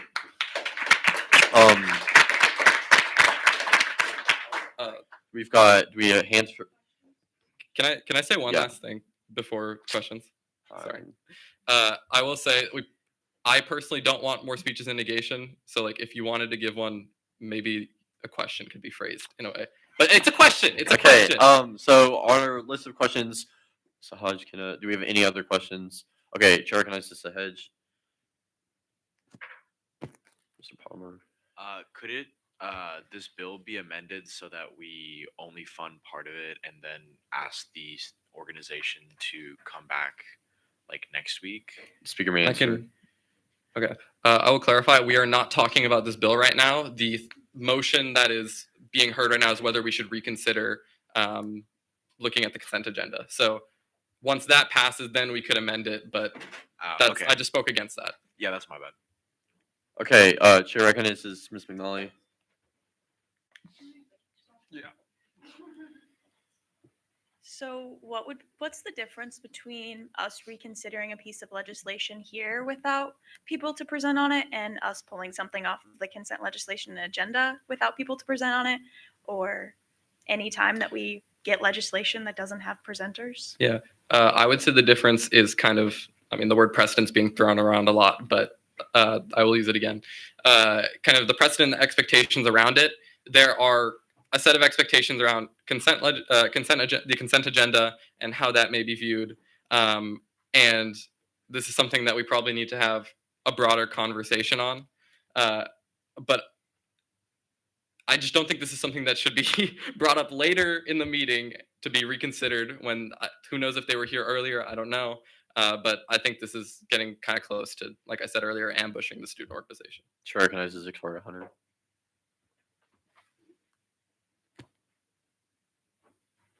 This is more of a point of inquiry, but if we divide the question back again, can we delay it so the speakers can talk about it next week, potentially? Well, next meeting. Yes. So, assuming that the motion to reconsider passes and the consent. Yes, thank you. So we could, parliamentary, absolutely, we could, postpone, to the next cycle. However, some of their events are early October, October 1st and October 8th, and our next cycle is the 1st and 8th. So fulfillment wise, this would not allow the organization to get some of its earlier funding requests. But it would be in order to do that, correct? Yes. Okay, chair recognizes Ms. Opie. Jillian Opie, Class of Arts and Sciences Senator. It was to my understanding, I could be totally wrong, that they were here earlier before you moved their bill to the consent legislation and approved the consent legislation. So if they were here earlier, would that change your mind on the precedent of this all, that they were here and they thought their bill was dealt with? Respond, mate, or you may respond. I can't confirm or deny whether they were here earlier. I personally don't know. But if they were here earlier, I think that only makes everything I said more prescient and more important. We should not be bringing something back up when they could have answered it earlier and it's kind of already been disposed of. I don't think we should be bringing it back up. The word ambush sounds harsh. Once again, I'm sorry. But that's really what I think it amounts to. Yes. And on the consent legislation, it is 500, but there is a bit of wiggle room for those setting the agenda to decide if a bill is on consent or regular agenda, especially when it's so close, such as this. Our next on our list is Hugo. Chair recognizes Hugo. Hugo, Health and Education here. I ask the speaker, do you think it sets a bad precedent if we've already voted on a bill, we've passed it, we've told the student organization? I saw the fellow from ISC, he was here, I had a chat with him. We've already voted on it. He's probably under the pretense that he's gonna have pizza and they're gonna have a fun time coding. Do you think it sets a bad precedent if we just rug pull them this late? You may respond. Yes, and I don't envy the person who would have to email them sharing the news. That'd be me. Do we have any further questions for our? Any further questions? Chair recognizes Hardesty.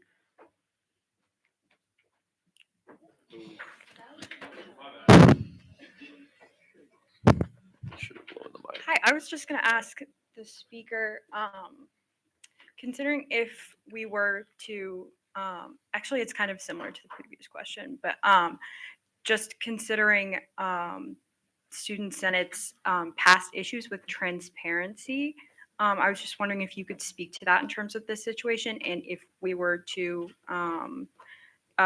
motion to reconsider the, or if, sorry, not motion, if we were to reconsider the consent agenda separately and look at this bill, how that might affect other organizations when they come to Student Senate for funding and their sort of trust in Student Senate in the process.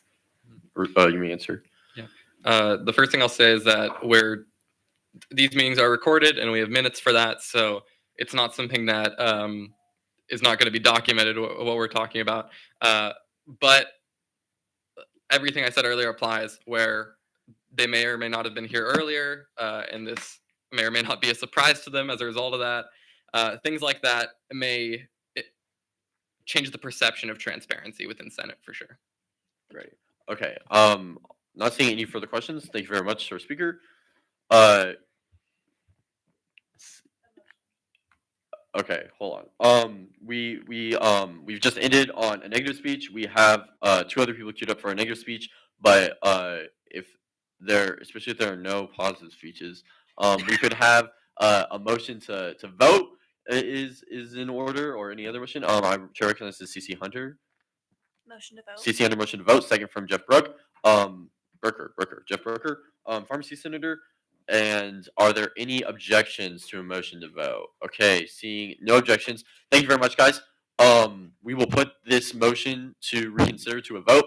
Also, just no excellent use of your rights in the assembly. Excellent use of debate. It's really nice that I definitely couldn't say in my freshman year that we had rigorous debate in Senate anymore.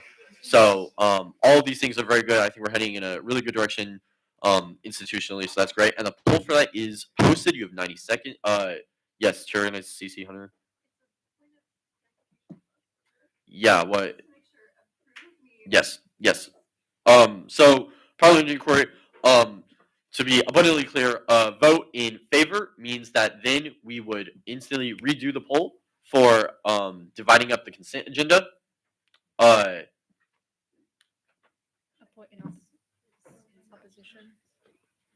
Yeah, we would actually be approving the consent. Anyway, if we were to actually do approve the consent agenda, it'd be to approve the consent agenda, and then we would look at the consent agenda again. We'd be looking for any motions to divide that into likely looking just at this bill, and then moving forward with that. So again, a vote opposed would mean that you just want to move on with our business, and the way that we originally did it is good. Is there any further clarification needed on this motion to reconsider approve the vote on approving the consent agenda? I know this is a lot. Okay, great. So that poll is posted. You have 90 seconds to vote. Please do not all leave yet. We do have one more item of business, but we're wrapping up here, guys. Thank you for your patience. We use some voice votes. And then let's have silence during voting, please.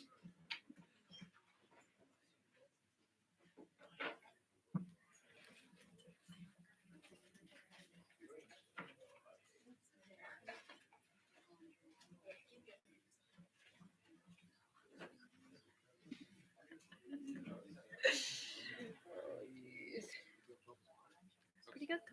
I think we.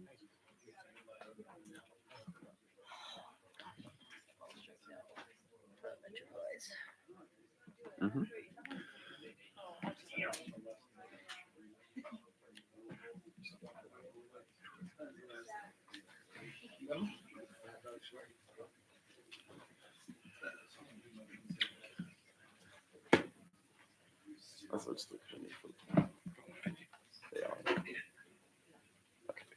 Poll is closing. If anyone has not gotten their vote in, please do so now. Okay, vote is closed. Okay.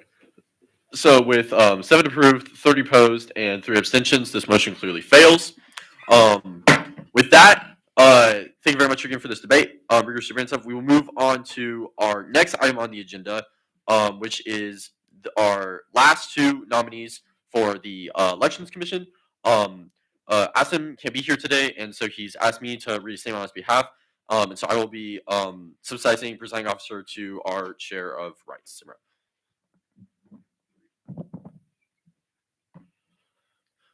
Okay, so in favor of Asim, and by the way, this needs a 4/5 confirmation.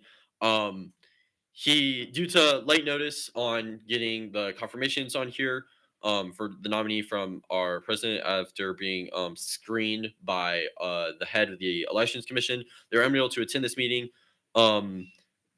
And they are a 19-year-old sophomore at KU majoring in marketing. They do have some background in HTML coding. They did this their entire senior year of high school. They're hardworking and very fun to be around and work very well with others. They're also very excited to join the team and help contribute all their skills. And they have no experience in Senate and no bias towards anyone, no previous campaigning experience or anything. I guess I have to take questions. Yeah, I yield for questions. Any questions for the speaker? Please keep in mind that this is not the person that you would actively be voting for, so he might be limited in his capacity. Any questions?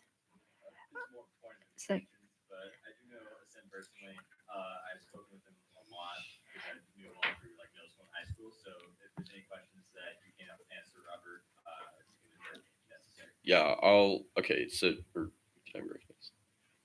I'm sorry. Can I be recognized? Yes, you can. Okay, yeah, so, I would then yield, the remainder of my time for questioning to, Mr. Lemke, if this is in order. with And the you can join him president up here. also. So any questions for Mr. Lumpke on behalf of Azim? You still PO. Oh, sorry, Sahaj. Do you believe Asim can be unbiased in this role? You may answer. I think so. He has no connection with Ad Astra or 1KU. This is his first year fully involved with Senate, but when I talked to him, he seemed very eager. I had a couple talks with him about what it would entail, and he said, "I have the skills, I have the knowledge. I feel like I can do this." Any other questions? Okay, seeing none, thank you. Would he have to leave? Also, The other person is. yeah, just ask for the other person to come and speak. I don't think they'll find it unless they object. Okay, so. No. Yeah, okay, so, yes, but what? If you would like, you can do separately, but I was thinking you could just do it also if government checks to ask more. Okay. From both of these reps, right? Okay, if there's no objection, we're gonna move to consider both of them, together with a vote 4/5 confirming them both. So I'm asking for unanimous. What? My bad. Just do what you want. What Do, are do, you how, do it doing? how you would do it. Do it how you Yeah, would. yeah, okay, sorry. Please excuse that. I'm just gonna call the next person up, Nyla Warren. Is Nyla Warren or anybody in on her behalf? Are you Nyla? Oh! Yes, yes. Ready when you are. Hi, I'm a junior student majoring in geography and data science. I have experience in data science, obviously, HTML, marketing. I'm manager of the rugby club and in the KU Red Cross Club. So, Okay. Any questions for the speaker? Community Affairs Chair, Kenna. Do you have any connection to either of the coalitions from last year? no involvement in elections or Senate. Any other questions for the speaker? Okay, seeing none. Nyla, if you could please exit while we consider, and then we'll call you. We're done. Technically, since he presided, you deferred to him. I think you can preside. No? I'm not presenting. Okay. So now we're up in consideration of both of them, Nyla and Awesome. We're open to speeches. In favor of any of them? Speeches, you go. I'm in favor of both of them. Let's vote. I want to go home. I want to go see my dog, please. Vote yes. Okay, Please. okay, if there's no other, there's a motion to vote from Hugo, second by Jeff Brooker. Okay. And could somebody go get Nyla, please? She can vote. Oh, she doesn't. Oh, no, it's not right. Poll is posted. And please, no talking during this vote.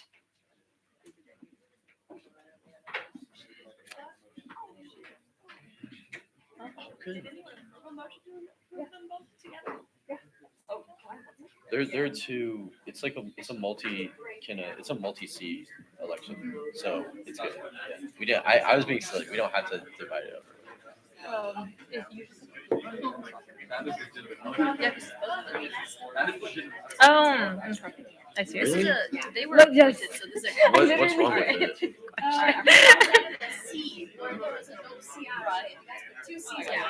Oh, okay.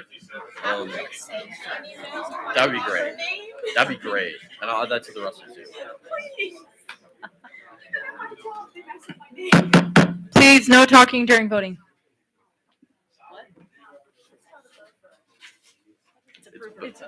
Yeah, There's either two confirm open. both of There's them. two or- open. Yeah. We're not voting. Yeah, this is it. So they were appointed, and like as Senate, we confirm or Yes. Okay.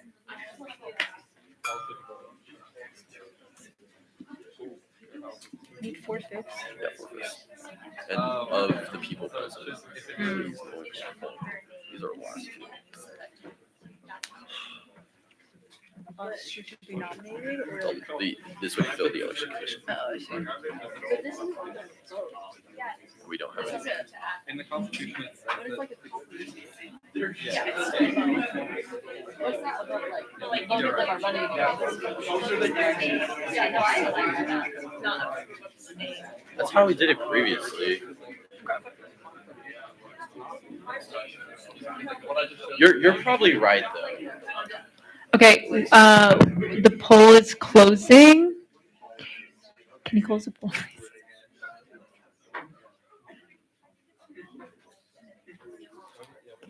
Okay, with 28 in affirmative, 0 in the negative, and 1 abstention, both of them are confirmed. Yippee.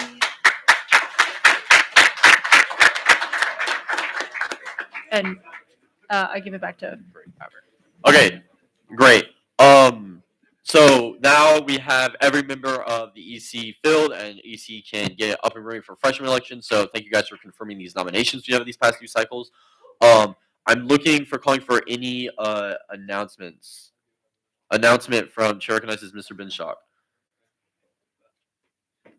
I wanted to give an announcement that we now have a tentative schedule for the required student fee review committee. I'll be sharing that out with everybody soon, but I wanted to share that at the start of cycle 3, our next cycle, which begins on October 1st, councils are going to be doing elections for the required student fee committee. You've kind of heard me talk about this again before, but it's really important. Allocates around $24 million of student fees. Everyone here in this room is paying $532.50 if you're a student. There are 4 seats from the Finance Council and 2 seats from Community Affairs and Student Rights and Affairs. So show up to those councils if you're a member of those councils, and you can run for fee. Thank you. Great. And piggybacking off of that, you can please check the homepage of the Student Senate website for our spring schedule, which is posted. We will not have any cycles in December, but we will resume session the day after the second day of the semester in the spring. Looking for any further announcements. Okay, I'm not seeing any announcements. I'm looking for a motion to adjourn. Motion to adjourn from a second from there. Okay, we're adjourned at 9:50. Thank you so much, guys. Thank you so much. This was a great session. Great cycle. Beautiful.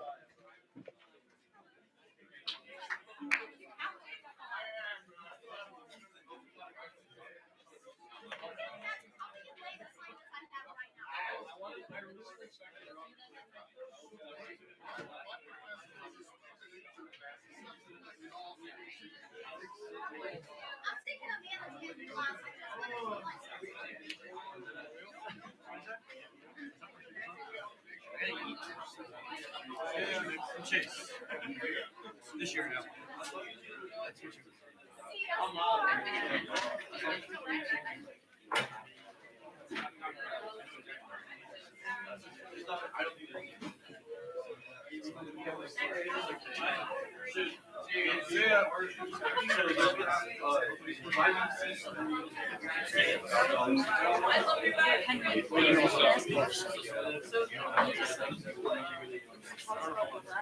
If you are not, do they have your name in your email? If you reach out, it's possible that They did that. they were held. Yeah, but they won't. Last But they week. won't come to the door. So I didn't get the names of them. Well, they'll reach out eventually. Okay, I just wanted to make sure that I think I just was not tracking. It should be from Sand Seals. Based on the Yes. Okay, great. You're on the list. But also. I did, yeah.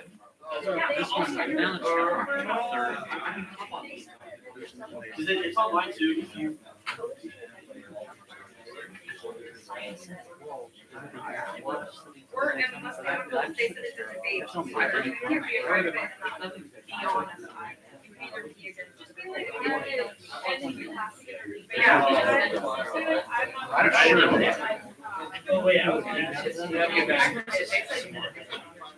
Oh, they definitely. Yeah. So then there's 3 times.